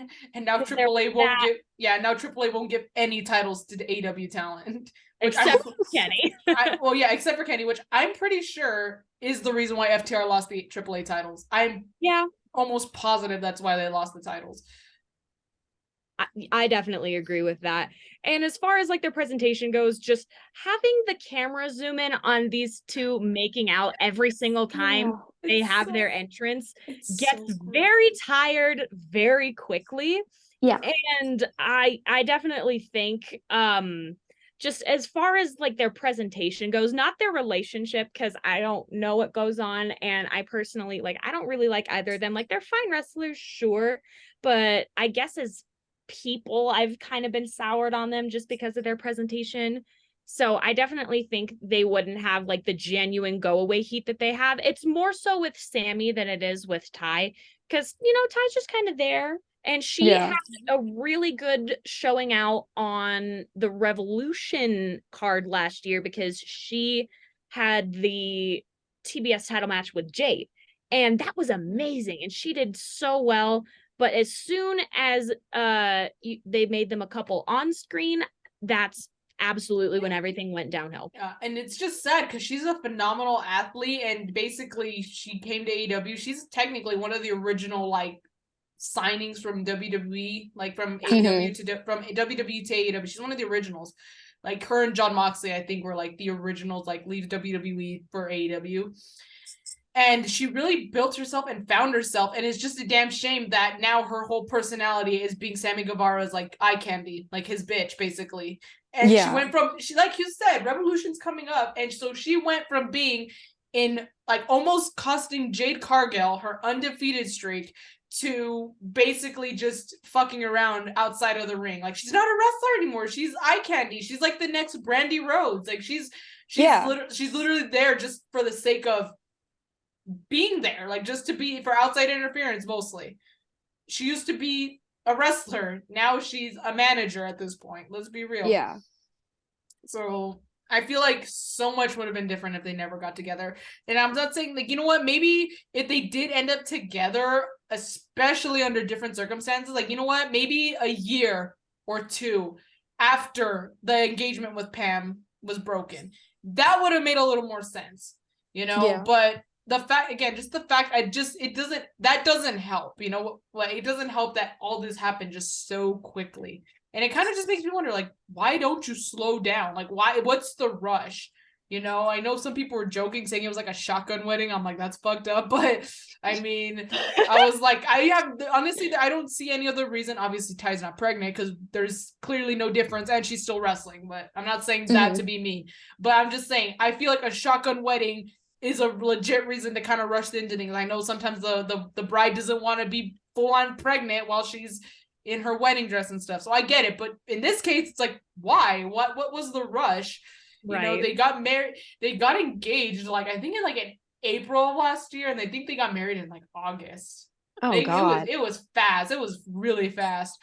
So I don't know. Their on-screen relationships just very, I could go without it. They remind me of high school couples that are trying to move on quickly just so they can brag about it to their friends. But and most likely it'll cost them a lot in the future. And that's what it reminds me of. And they're the high school couple who like just everyone like is in everyone's face and everyone's just like they think everyone loves them because of the hallway and stuff. Yeah, like like look at us and stuff, and it's like no, like we're looking at you, but like I can name like 10 different couples at my high school right now that are like that. It's like you know, it's because they think, oh, you know, look at us because we're a couple and stuff. Everyone's looking at us. It's like, yeah, but it's because it's like an ugly car accident, you know. You just can't look away.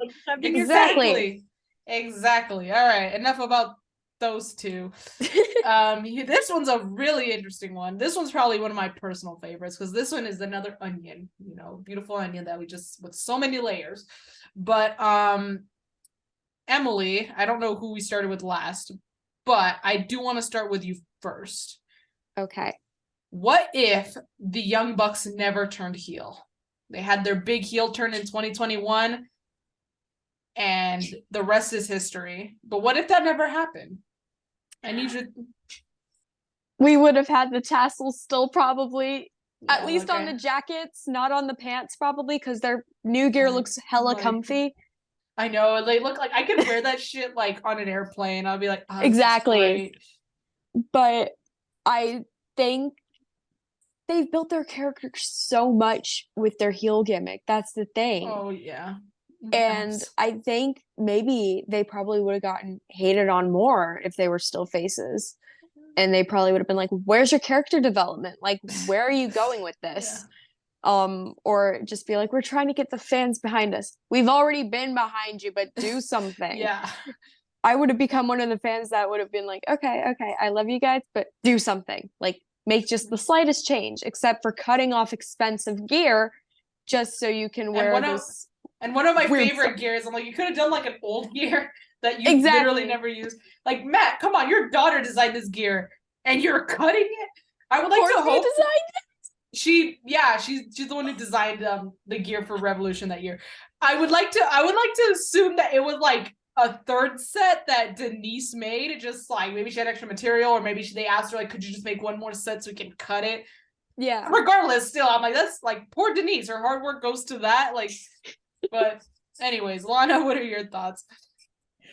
Well, the Bucks heel turn, when did it exactly happen? I know it was like around this like late spring, early summer, right? I will look for it for you. And I honestly think it happened January 6th, 2021 when the Bullet Club kind of reunited.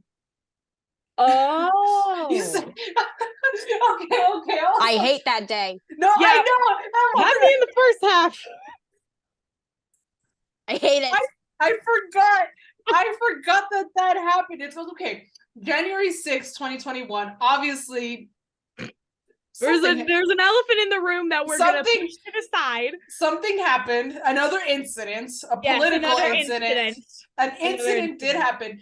But I was sick with COVID during that time. So I really was kind of like all over the place. And it was like bad COVID. It was like no vaccine COVID. So I didn't even know if I was gonna like make it out alive. Oh, damn. Yeah, so when you said that, I was like, holy shit, Emily. I was like, okay, my bad. Yes, that did happen. Here's the so can you repeat that? January 6th, other than the other incident, what were you talking about that happened? So, I know the Good Brothers were like signed with AEW at the Involved. time, technically, to be with Kenny. And I know there was like this little reunion at the end of the Dynamite episode where they did the two sweets in the air and then they posted about it on Instagram. Like, I still remember there was a little bit of controversy going on with me at the time because it was my birthday. It was the incident in the room. Oh my And god, your just poor birthday. a lot went on that day that I do not like talking about. No, so yeah, don't talk about it. Don't worry. Yeah, We're not gonna be that- like, air it out, Emily. Come on. yeah, No. and so that, in my opinion, kind of added on to a little more stress because I was just like, why are you throwing this at me? Why are you turning heel now? And then they're like, oh no, we're not heel. We're not heel. Don't worry. And I'll be like, no, just don't lie to Okay. me. So hold on. Okay. I have an official date. So yeah, the incident day, January 6th, was the seeds. I like to The use that word. seed, The all right. seeds. The plant- seeds. and that beautiful tree that is the Bucks heel turn happened officially on April 7th, 2021, when they turned on Jon Moxley for Kenny Omega stick, which honestly, that's true friendship. That's right. That is true friendship. Friendships. Oh, I'm Yes. looking at a picture of Matt, like looking at Kenny. Oh, it's so sweet. Anyways, Aw. yeah, like I'll show the camera. Look at how sweet that is. They're so Oh they're- yeah. Okay. they're precious. Anyways, so that's when it officially happened. Okay. And the rest is history. And they officially debuted. Actually, I'm gonna go back now. Oh no, did I Debuted their good. new gear, I think, They- a week after. Yeah. I have the picture. So they did a house show, but they were still in the tassels. And then that Monday afterwards is when Kenny Omega convinced them to like, look, like you need to like ditch the tassels. And honestly, I was really scared. I was like, no, like I was all sad. Okay, first of all, I'm also okay. Two reasons. I was scared and I was sad. Well, sad for two reasons. Scared because I was like, what if their gear's horrible? Like, what can they possibly do? But you know what? Yeah. They came out and it's honestly one of my personal all-time favorite Bucks gears. Like, it's in my top 5 for sure.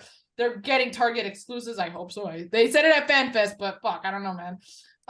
The beautiful light white and light gray gear with the $20,000 Dior's. Yes. One of my all-time Dior. favorite gears. They came out with those, and honestly, it was a really good trend because their gear looks different from that one. But I think it was a really good transition from the tassels to basically having the same bottoms without tassels. So I was like, all right. Yeah. And it was beautiful. So I was like, okay, I could live with this. But I'm also a little salty, okay, because I was in the middle. If you can kind of see, like up here, I would make my own tassels. I only did it twice because by the time I started getting into it, they fucking turned heel and got rid of the tassels. I was in the middle of making a new set of tassels. Literally, I had one of the legs done. So if you go back and you find when I recreated, I call it Bucks on a budget because there's no way I fucking can have $25,000 Dior's. I cut my own tassels because I was gonna do like a colorless Bucks look. Little did I know they were gonna kind of do the same. But I was like, you know, like what if the Bucks lost their color and stuff? But this was me being cryptic and stuff. It was just like, what if my own what if? And again, and I had fabric. I think I still have this fabric somewhere because I was gonna do like a merch freak gear, you know, with tassels. But they turned heel, so I got so mad. I was like, and they cut the tassel. I was like, oh my god. I'm still a little salty, but I got over it, obviously. But April 14th, or maybe, April 14th, they debuted their new gear. That's right before my birthday. They debuted their new gear. It's beautiful. I mean, honestly, if I had ever had the talent to recreate Bucks gear, it would probably be that one or their newest one, the white gear. Well, actually, the newest one's the zebra print with the Elite, but Bucks gear specifically, the white ones they wore at their return at full gear. The hollow one. Yes, because you know me, I love me some hollow. So hollow taco. Exactly. Oh yeah. Exactly. So obviously I'm in love with the hollow one. But anyways, so if they never turned heel, none of that would have happened. We never would have gotten the gear change. We probably would have never gotten the stupid outfits, which I own 2 of. I blew like $40 each or $30 each on the stupid outfits. And well, actually, because they still wore it as a phase, but Matt has a shirt that I wore also that they were still heel. So I was like, they did a number on me. This heel turn, if it weren't for them, they wouldn't have bragged about how much they paid for their shoes. It was like double, triple the price. I'm like, dude, I wish I had enough money to brag about how much I paid on shoes, how much I overpaid on shoes. But it's because of that I now am starting to slowly collect Jordans or nice shoes that the Bucks wear, because they're not all Jordans, you know.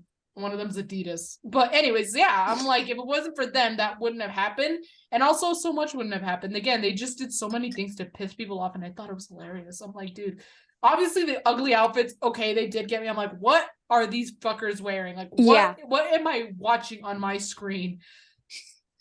So yeah, there's just so, again, it's like an onion. I think we could spend a whole show on this question alone. Like, what if this didn't happen? What would they have? First of all, would they have returned to Kenny at all? Or would they not? Would they have been completely split up? Would the Hung Bucks be more of a thing than the Elite? Like, would they have gone to get the trios titles? So many things that you could think of. But basically, honestly, you would not have this character development, like Emily said, and their new gear, which I absolutely love. I would love to recreate some of it, but I'm not talented in that aspect. And also, again, it just looks very comfy. I'm like, dude, I can see why they can wrestle in their gear because it looks really comfy, but I will never understand how they can wrestle in Jordans. After a while, those hurt my feet. So I'm like, I spent a day in Vegas, biggest regret of my life. I spent a day in Vegas walking around in a pair of Jordans. I'm like, dude, my feet are killing me. Like, I was like almost crying. I was like, can we please go on the monorail? Because I was like, I need to, my poor feet. And I was like, how do these dudes wrestle in them? I don't know. That's why, like, I'm like, props to Kenny. He still uses the boots, his knee pads and stuff. And he doesn't give a shit if he's matching with the Bucks or not. So I would be too scared to crease the Jordans because, like, huge. That's just like I see dancers with creased Air Jordans all the time, and then the ones with like perfect ones, and I'm like, magic or reality? So I don't understand how those boys keep their Jordans looking so beautiful. I do have an answer for you on both of those things. Here's the thing.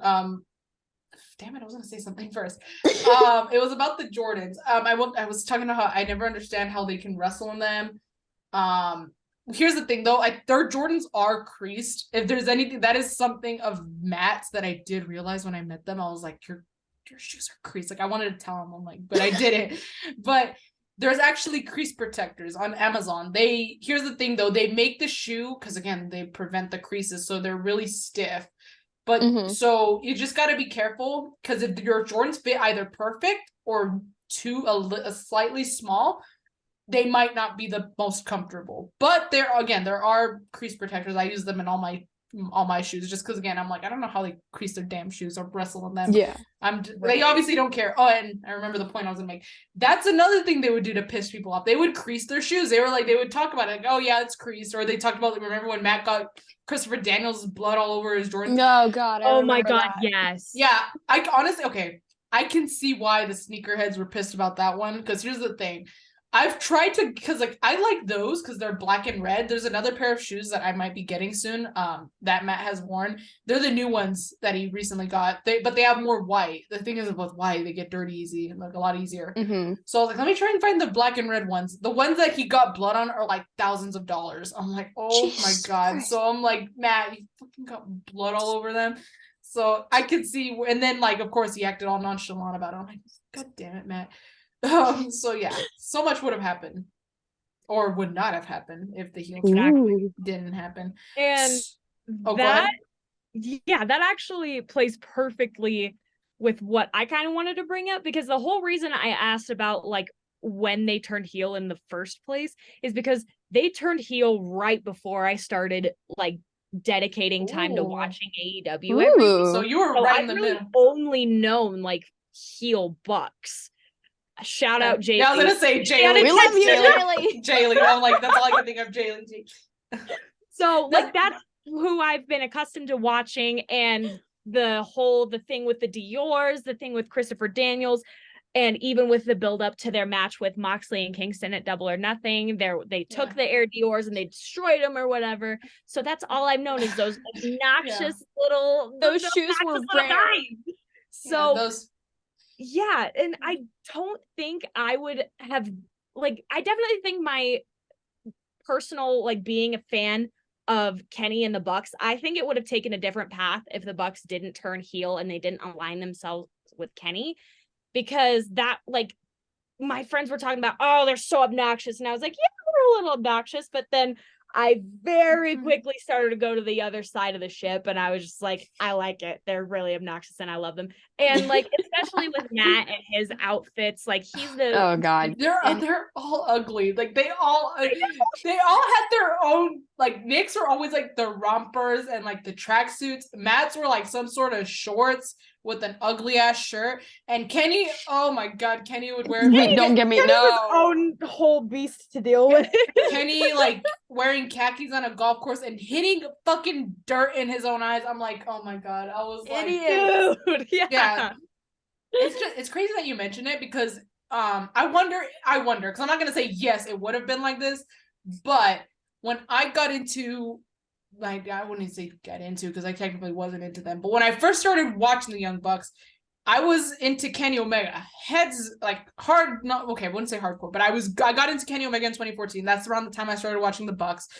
Mm-hmm. I was more in the reason why I started watching Being the Elite when they started was because of Kenny. I wasn't into tag team wrestling, therefore I really like, it's not that I didn't like them, I just didn't care for the Bucks. So I wonder like if the same thing would have happened to you, maybe you would have just like one or the other, and then it would have taken you 4 years to fucking like the other, like it was me.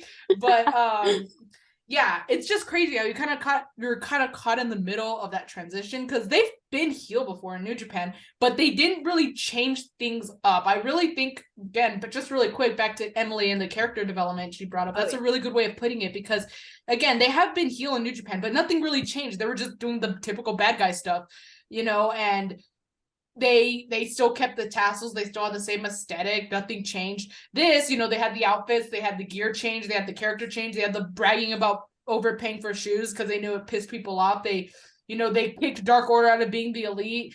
They even I'm losing my thoughts again. Because God damn it, I was going somewhere with this. I talked about like Nick started growing facial hair. That's another thing too. They did the freaking porn stashes. They did the goatees. They would, my God. Nick's now a meme because he's like he's a Hollywood Hogan and Young Rock. I saw that. Hollywood Hogan and Young Rock. So like stuff like that, Nick colored his hair. So much has changed in little ways that didn't change when they were heels before this heel turn in 2021. So it just makes me think, like, for example, would Nick have ever, first of all, would they have ever brought back the earrings? Because they did that in their heel turn. Would they have ever,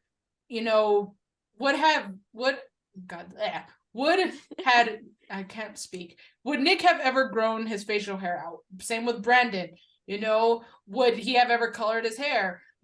So many little things like that you have to consider also, which is very crazy to think about. Because even things like, this is kind of a side tangent, but with Matt, for example, he only started growing his beard out because of the pandemic. He was like, I'm not gonna shave until the pandemic's over. And obviously that took a long ass time. And I guess he realized how much he liked the beard after he accidentally like had a razor incident and he had to shave it off. Oh my God. I forgot. I just got so used to the beard. I was like, what the fuck am I looking at? That was right before All Out 2020. I was like, what the fuck? It was actually the same same night Heyman cost the Bucks that match, the title match. I was like, yeah. I remember I was like, look, as serious as I want to take this, because this is very sad, I just could not stop looking at Matt's face. I was like, Matt, like, covered. Of course, they made fun of him for it, which I'm so glad they did. They're like, Cover it up. I know, they're like, oh, I'm sorry, I was giving the middle finger to Matt's son. Like, they were stupid shit like that. Oh my god, it's just crazy. So it's another what if to think about is like, you know, what if the pandemic never would have happened? Like, when Matt not have his fucking facial hair, you never know. Right. But both look very attractive with facial hair right now. I will say that. I like the Absolutely. beards so much better than the sideburns. Even when Nick has had the freaking here's the thing. Peach Fuzznick is also I love. Like, that it was is just the a little best piece, one. yeah, That it's is like the best one. Just a little bit of peach fuzz, but I like his beard when it's maintained. When he like started really growing, I'm like, Nick, you gotta trim it. Like, just trim it, dude. Started losing my I crush was, on him like, a I little was bit. like, ugh. Matt. Again, it took me a while to get used to it. I was like, I don't think I'm gonna get used to Matt growing his hair out. Nope, but he really just said, "You want to see if you're used to it?" When he had that little accident. And okay, so we're at an hour 45. That's okay, but I said we're gonna come to a stopping point. So this is like the second screenshot of questions I have, and we're at one more question. So I'm gonna let us do this one, and then whichever questions you guys have, and then we'll just wrap it up. Because it honestly, despite being an hour and 45 minutes in, it still went a lot faster than I thought. We covered quite a few questions. So Yeah. So we can definitely do a part 2 like in the future. But so here's the last one. Pretty interesting also to think about. What if Wheeler Yuta never left the Best Friends? Because remember, he left Best Friends, wanted to join the Blackpool Combat Club, and finally was brought in. Which is crazy to think about, because William Regal isn't even with the company anymore, and he's the reason why he was in the Blackpool Combat Club. But Lana, I'll let you share your thoughts first. What do you think would have happened if Wheeler Yuta never left the Best Friends? Well, the Best Friends is another case of those AEW originals who have kind of taken a back seat, with like the exception of Orange Cassidy, because he branched out on his own. He's the All-Atlantic champion now. Yuta, I don't know. I definitely feel like he probably would have been another case of he would have gotten lost in the shuffle. But I think that the Blackpool Combat Club has been absolutely amazing for him, because he's a 2-time Ring of Honor Pure Champion now, and he's just been doing so amazing. And if he never left the Best Friends, I feel like him and Trent and Chuck could have had a good shot at being the trios champions if Orange Cassidy decided to just stay in the All Atlantic title scene, like when they had to crown the new champions after the incident. But I don't know. That's a good question. Emily, any thoughts you want to share? Anything you want to add on? Well, like Lana said, Best Friends has become one of those tag teams that has had to sadly been pushed to the side in order to make way for other talents. But I love when Wheeler joined the BCC. I had to get it. I had to. Yeah, I was like, if you were one letter off, this could have been taking a weird turn, Emily. I was about to say British Broadcasting Channel, and I was yeah. But I love the push he's gotten. I love that he's been a 2-time Ring of Honor Pure Champ. I love that Orange is the All Atlantic champ. He still is now, right? I haven't been able to watch. Okay, thank God. Okay, but I do wish that I wish there might have been a little better way of him leaving instead of just leaving completely. Like maybe if he had turned heel on Best Friends to leave for Moxley, Regal, everyone like that at the time, instead of just not booking him at all with them, or just being always placed to the side. Yeah. I think the reason why they didn't have him turn heel is because the Blackpool Combat Club are technically faces. So I guess it wouldn't have made sense. Like, oh, he's a heel, but he's with the face team. That probably would have been a little bit of a mess they would have to clean up. That's the only thing I can really think of. But honestly, I hate to say it, but I think if maybe there would be some room for the trios titles, but I honestly don't think so. Because again, I think it would have been with Orange and the Best Friends. But honestly, I think if Wheeler Yuta never joined the Blackpool Combat Club and left Best Friends, I honestly think he would just be the guy that loses the match because they needed someone to get pinned that wasn't one of the main members. Because that's honestly what he was being used for before. Let's be real. Like he was the one, like they would be in tag matches, and Wheeler Yuta was always the one getting pinned. And now this dude is a champion. He's like unstoppable, and he's talented as fuck. I'm not saying he was, not to say he wasn't before, but like he is now showcasing just how talented he is. Whereas last time, again, he was just the guy who would take the pin or the guy who would get eliminated early from the battle royal, stuff like that. So I think now he's a force to be reckoned with, and he's one to be taken seriously at this point. So yeah, I think that's a good way to end off the Instagram questions. Lana, Emily, because we had Lana answering the last one first. Do you have any what if questions you want to elaborate on? Did you come up with any? This is just the stupidest one I've ever come up with. What if John Cena attended an AEW event and liked it? Or what if any WWE legend like Edge, what if he went to AEW instead of returning at the Rumble? That's the one. That's the one I'm submitting. What if Edge went to AEW instead of the Rumble? Okay, here's the thing though, like, MJF did say that Tony Khan belongs with the fans, and to an extent he's absolutely right. Because he's a fan. I mean, he literally was. That's why he wanted to start his own wrestling company, because he was a fan. He would attend WWE shows, which is ironic considering considering all the trash he talks about them. Yeah. But I think because of that, he definitely would be going with Christian or actually Christian came after Edge came back. So Christian may have followed Edge, but regardless, I think the two of them would have ended up together as a tag team. Absolutely. Maybe he would have a couple singles feuds, especially because Christian Cage came actually it was like a month after. I think because he was the special signing at Revolution, wasn't he? Yeah, he was. But I think that was the year after, because Edge came back in 2020. Because that was before. And Christian came back in 21. Yeah, so maybe that honestly would have been worked out pretty well. Like I think Edge going to AEW, having a few good feuds. I don't know about a title reign, but like, kind of like what CM Punk did, had some really good feuds, building himself up, stuff like that. And then maybe at some point he aligns himself with Christian in AEW, because Christian, or maybe he brings Christian to AEW, maybe like he's like, oh, he can challenge for a tag title, or he's in a tag match with a mystery partner, and he's like, well, I got a partner, and boom, lo and behold, it's Christian. Yeah. But yeah, that's a good one, Emily. And then like as far as the John Cena one, here's the thing. That man's loyal. He is loyal, and I will say, but I do think I'm not saying just John Cena, I think it would have been worse considering he's a really big WWE name. But I feel like if you attended an AEW show, you're probably like gonna get punished, like, oh, you're gonna lose your title, you're gonna lose the next match, you're gonna be off screen for a couple of weeks. They did a lot of stuff like that, like, oh, you would get punished for stuff. Just kind of crazy that they punish you on screen for something you did off screen. But Lana, what about you? I guess we kind of elaborated the same thing, but anything else you want to add? Yeah, as far as like Edge and Christian having a run in AEW, I think that would have been fun, just because they had their little reunion at the 2021 Rumble. Rumble, yes. They had their little reunion. That was cute. And then they went their separate ways because Christian ended up getting signed by AEW.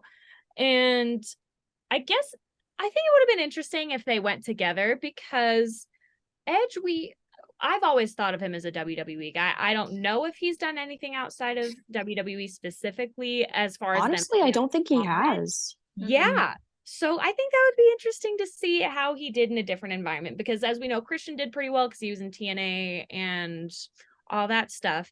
But I think that would have been interesting to see. And I mean, of course, John Cena, his name is literally a trademark owned by WWE, so he's definitely one of the ride until I die kind of people with WWE. Yeah. But I think it would just be so funny seeing the internet have a meltdown over John Cena. Oh my god. They would. Show. Yeah, no, they would. It would go break ballistic. the internet. Yeah, it would break the internet. Okay. Emily, did you have any other what if questions? Or I don't know if I should like do like in order, like or flipping. Well, That was the only one I could come up with. I thought okay. all the responses from Instagram were really genius and really confusing. So thank you for making me think. That's not my fault, that's their fault. But Exactly. Lana, any what if questions that you came up with? It could be more than one. Like just because Emily had one doesn't mean you had to have only one too. Yeah, so I originally came up with 4, but naturally, because it's me we're talking about, the first 2 consisted of CM Punk, and we did actually get to talk about both of those things that I had proposed as a what if question. So I guess we can scratch those out, excuse me. But the other 2 I had was what if MJF actually walked out of AEW last year? That's And a good what one. if the Jericho Appreciation Society never formed? I'll try and keep it simple with both of my responses to these. As far as MJF walking out of AEW, that's literally one of their pillars, leaving for the other company, and he would have followed suit with Cody. So those are like 2 massive losses for your company in the span of half of a year. So I definitely think they would have taken a strong hit, because MJF has absolutely proved himself. He's good in the ring. He's good on the mic. And he's just one of those guys you hate to love, love to hate, however you want to put it. So I absolutely think that would have been a huge hit, especially because we've never gotten Punk versus MJF 3. That's been an absolute travesty of mine. And I kind of hope we get it if Punk returns, but that's just me. As far as if the Jericho Appreciation Society never forming, I think it's just another thing of so many of these people getting lost in the shuffle, because I feel like 2.0, they probably would be going after the tag titles and losing them, blah, blah, blah, probably getting squashed on Dark. Not so much like squash, but they would have been having those matches where they lose all the time. Yeah. Which I kind of just squash match, but it's okay. I feel like other people like Jake Hager and Sammy Guevara, those are 2 guys that would have just been kind of in the revolving door of challenging for like the mid-card titles. I feel like the only couple people that would be doing pretty well for themselves as far as the men of the JAS go would be Jericho himself and Daniel Garcia, because Garcia already was doing pretty well for himself before he joined the Jericho Appreciation Society. So I don't think he would have been that off as just far as bad booking. I don't know if that's like phrased right, but I think he'd be doing pretty well for himself. He'd probably be the ROH Pure Champion like he already was this past year. And I think Jericho, he probably would have been another consistent name that was on TV a lot just because he's Chris Jericho. Yeah. Okay, Emily, go on.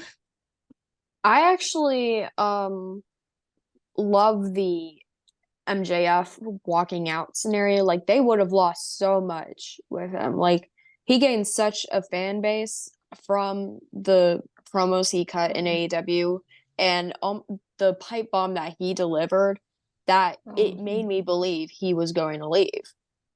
He made it look real. Like, that's how good these people are at their job. They're making it look so real that you actually are going to believe them.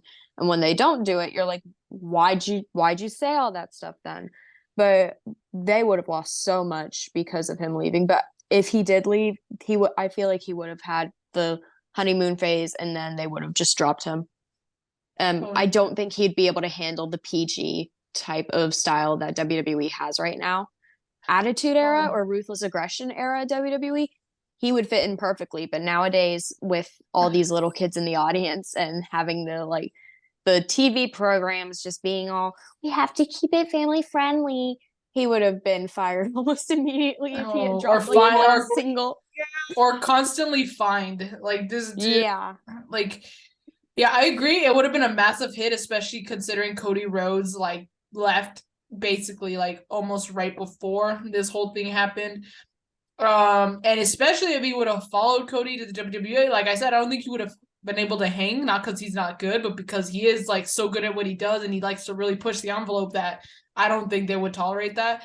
He would have a good run, I would like to think it would last less than a year, but that less than a year would be such a big hit, like a big, like bad hit for AEW, good hit for WWE. I'm pretty sure a lot of people would be tuning in to see if MJF was going to show up on Raw or see what he had to say.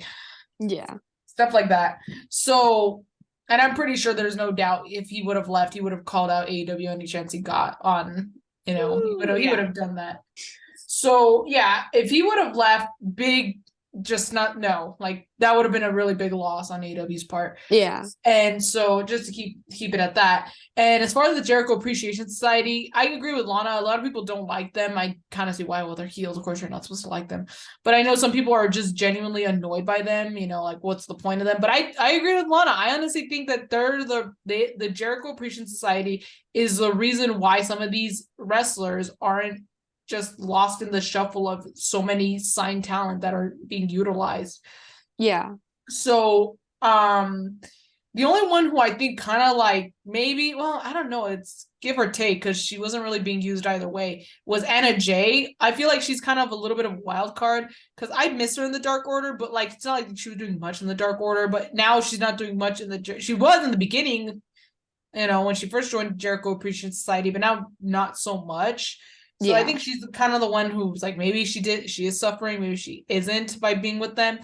But again, I just think it gives more TV time, you know, to these wrestlers that probably wouldn't have be getting the same time had it not been for Jericho forming the Jericho Appreciation Society. Okay, I know I said I wasn't going to share mine, but I did have one that wasn't mentioned at all because I thought maybe you guys would have brought it up. But I'm gonna just do mine really quick before we officially wrap it up. My what if Adam Cole never got injured? What if he never suffered that concussion at Forbidden Door and he was still around this whole time? Personally, I think he would have some sort of goal. I would like to think that he would be a Ring of Honor champion because, you know, he has had heavy involvement in Ring of Honor in the past. So I feel like I could see him doing that. Or if anything, I could see him being in a feud with the Elite. You know, Kenny coming back. You know, he has history with Adam. You know, it doesn't help now that Adam's a face because, you know, when Adam was still a heel, you could have had Kenny come back. They could have a feud together. Because, you know, when Kenny was officially gonna leave off screen, it was like a week after. I think was this in your show, Emily? Because you got the Dynamite right after Hangman won the title. I did. They had the on-screen segment. It was backstage, but it was on screen. And Kenny was telling the Bucks, like, I need you guys to hold down the fort. And Adam Cole was like, oh, I got this. I'll do it. You know, you can count on me. Yeah. He was like, well, I was talking to the Bucks. I wasn't talking to you. So, like, again, seeds. Those were seeds planted. But unfortunately, that blossom has died because now Adam Cole got injured. And it was a lot more severe than we thought. And now we're just all happy that he's back, that he's officially just a pure, full-loving babyface now. You can't. So it's hard to bring stuff up from the past when one of them should have been, you know, as an Adam Cole should be heel. So I think that probably would have happened. I'm pretty sure Bobby Fish would not have been released because they would probably have done something with Fish, Cole, and O'Reilly. But Kyle O'Reilly is also injured. So I guess if Kyle O'Reilly wasn't injured either, like they probably would have kept themselves as the undisputed Elite. And I'm pretty sure the Elite, the actual Elite, would kind of go by, like, would try and incorporate the OG into it. Like, we were the Elite, like, we are the OGs of the Elite. So I think there would have definitely been a few there. And kind of going back to when we talked about what if no one got suspended, maybe that's their first official feud. Maybe that was the match we would have probably gotten at Revolution or Full Gear, was the Elite taking on, you know, Cole, O'Reilly, and Bobby Fish. But, you know, it happened. So, Lana, what do you think would have happened if Adam Cole never got injured? Ooh, yeah. So he was definitely one of the bigger names that was taken out by the injury bug. And I feel like when Kyle O'Reilly also got taken out, that kind of crushed I don't know if hopes and dreams is the right phrase, but that kind of crushed everything that we thought we could have gotten with at least like a trios feud. And I absolutely think that would have been amazing. Like, holy crap. Yeah. And as far as if it was just Adam Cole, singles division, I wouldn't have been surprised if they kind of for better or worse knocked him down a peg and just stuck him in the mid card. He absolutely would have been a champion by now. Or even if they flicked him and sent him off to Ring of Honor, he absolutely would have been wreaking havoc. Like, what if it was him that was the champion that took the title off of Claudio Castagnoli instead of Chris Jericho? So it could be like stuff like that. But I absolutely think that he would have been doing something. He would have been on our show still. Emily? Well, if he had gone to Ring of Honor, I would have loved to have heard the Yeah. I need that song on Spotify, god damn it. I love it. Don't we all? But when I found out he was seriously injured and when I kept on hearing the news that it could be career threatening, I would almost start crying because I love that man to death. Yeah. And I know he loves this more than anything. But I'm kind of glad he went out during the time period he did, because I feel like he could have been dragged into more incident prone stuff. But again, like, wasn't he injured kind of before he had his major injury? Or wasn't he like cleared I to think do he something? was working with something before he got concussed. I think he was working with something in like an injury in his shoulder. I think it was. I think it was. Rotator cuff. I think it was. I don't know exactly what it was, but I believe it was a shoulder injury that he was kind of working through, and then the concussion just didn't help. Okay, because for some reason I thought it was a concussion that he was like, no, I'm fine, I'm cleared. My doctor said I'm cleared, and then next thing you know, it just got 10 times worse. Yeah, no, I don't. I'm not sure, but I don't think so. Yeah, I don't think he would be that stupid. No offense, Austin. I love you. I don't think he would be that stupid to go back into something that quickly. But I don't think they would have cleared him to do so anyway. Yeah. But if he never got injured, I think he would have been tipped down mid card, because I don't think Tony would have seen the main event potential in him anymore. I think it was just the impulsive choice of having a major signing from WWE come to AEW at the time that they were like, okay, we got to put you in the main title picture. But I definitely could have seen him as a TNT champion. I think he would have been a great one. And then the feuds with the OG Elite versus the Undisputed Elite, like, that would have been awesome. I would have loved if they made knockoff Undisputed Era merch for the three boys. Oh my gosh. I would have bought that immediately. Oh yeah. I mean, I do the symbol when I'm bored. Like, but I do think a lot would have changed if he didn't get injured. Oh, for sure. I think things would have been a lot different. Sorry, they're asking me for an order. So yeah, I think so much would have been different had he not gotten injured. Honestly, maybe not so much he would have been the next AEW champion, but now I think he's the one to beat MJF. And honestly, I could see it as soon as like Double or Nothing. You know, I don't think MJF needs like the long, year reign and stuff. I don't think he needs to be the longest reigning. First of all, I'm biased, but I think that should still be kept by Kenny, longest reigning champion. Oh yeah. But I honestly think Adam Cole has really good things ahead of him. Apparently he's gonna have something going on at Revolution. Who knows? He's just teasing us, fucking being a tease about it. I think he's gonna be in that ladder match. Don't be a tease, Chugs. Damn it, Lana. Like, I think you're right. If you're wrong, Lana, I'm gonna be so mad. No, I'm just kidding. I'm gonna call Lana out. Yeah. But yeah, honestly, I didn't even think of that. But he could be. He very well could be. But it's for the giant freaking ring, ring. The Sonic ring, the donut hole, the donut with the donut. I'm not gonna say it. I'm not gonna say it, but it's very inappropriate. It's another type of ring. So yeah, but that's for the TNT title, if I remember correctly. So maybe that'll be a starter title for him. Who knows? Yeah. But yeah, so good things for Adam Cole is what we want and is what we predict. All right. After that was pretty long. We're already past 2 hours, and I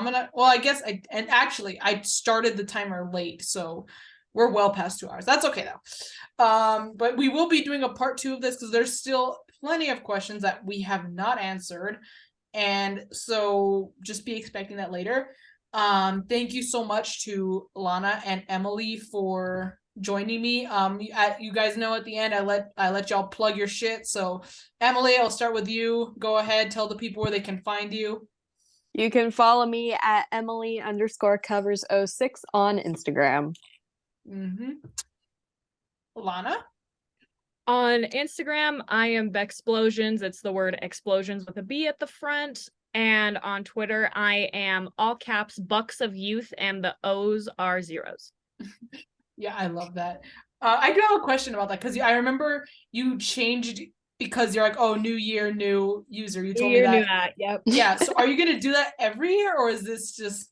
Because I think it should be a yearly thing, but that's just me. That's just me. Yeah. But we'll see. We still have 10 months to go. So. Yeah. Yep. I just want to know who the white boy of the month for March will be. Okay, Lana, it has to be Matt. No, it's his birthday. It's his birth month. I have like an entire list of gotcha. contenders in my notes. And I've always told myself like I'm not gonna do a 2-time white boy until like I have that contenders list done. I don't know if I have like a front runner right now, but if I were to honorable have mention, honorable mention, absolutely. But I love my former white boys of the month. I don't think of them as former, like they forever reign, but that month was where they had their time to shine. Yeah. But if I were to exclusively name a front runner for March, one that I've been thinking of is Kip Sabian. Ooh, he is a nice white boy. Yes. I saw him won the BTE title. I don't know if he's still the champion. I don't remember. I think he lost it. I honestly don't remember. But I'll have to go and check. But okay, so thank you so much, Lana and Emily. If you want to find me, you can find me on Instagram and on Twitter at Y2Garcia_. If there's no underscore, it's not me. I am on the home stretch, like the last 100-yard dash to 2K followers on Instagram. It kind of it's kind of fluctuating right now, but I am kind of like on the 1980s, around that range. So please, I would love to get to 2K as soon as I can. I always try to come up with like goal dates, but I never meet them, so I'm just done doing that. But yes, if you could please follow me on Instagram. I'm trying to reach 2K. When I reached 1K, I did a shirt giveaway. Maybe I'll do the same for 2K, but you got to get me there first. So, And you definitely want a shirt giveaway now. Shirts are very expensive right now at Pro Wrestling Tees. Oh my god, yeah. They're like $30, and then the Top Rope Tuesday ones are like $35. That's before tax and shipping. I don't know how taxes in any of the other states, but in Texas we pay a lot of fucking tax. Yeah. Oh my god. Yeah, so follow me if you want a shirt giveaway. Get me to 2K. But if you want to follow, I suck at this part of the outro, but you can follow Katie on Twitter at KatieWrestling13. It'll take you to the link tree for all things ShElite Showcase, including our weekly show that we do on Twitch at twitch.tv/ShElite Showcase every Thursday around 6-ish. I say 6-ish Eastern Standard Time because I'm always late, so it's not always at 6. But there's a lot of things. We have merch also in the link tree. You can go follow us on Google Podcasts, Spotify, Apple Podcasts, we're on Anchor. I believe there's other places, but again, when in doubt, just go to the link tree because I suck at this. We do other shows also besides our weekly show. Includes Inside the Mind of, which is an interview show that Katie does. In the Crowd, it is on hiatus, but it is still a show that Katie does. She's kind of working on it, so you can go check out the episodes that are available. There is this show, Like the Fuse, which is my AEW exclusive show, so you can check out other episodes also. And also I have a show called The New Japan Takeover for all things New Japan. Lana was on the most recent episode. I plan on doing another one, maybe with Lana, who knows. It is Battle in the Valley related, so be on the lookout for that. You can find us all on youtube.com/ShElite Showcase. We're pushing 200 subscribers, so please go subscribe. It means a lot. And also just really big shout out to Justin at Heel Tactics _. He is the musical mastermind behind all things ShElite Showcase. Without him, we would have no damn music. So special shout out to Justin. Go check him out. And I honestly think that is the end. So until next time, bye everyone.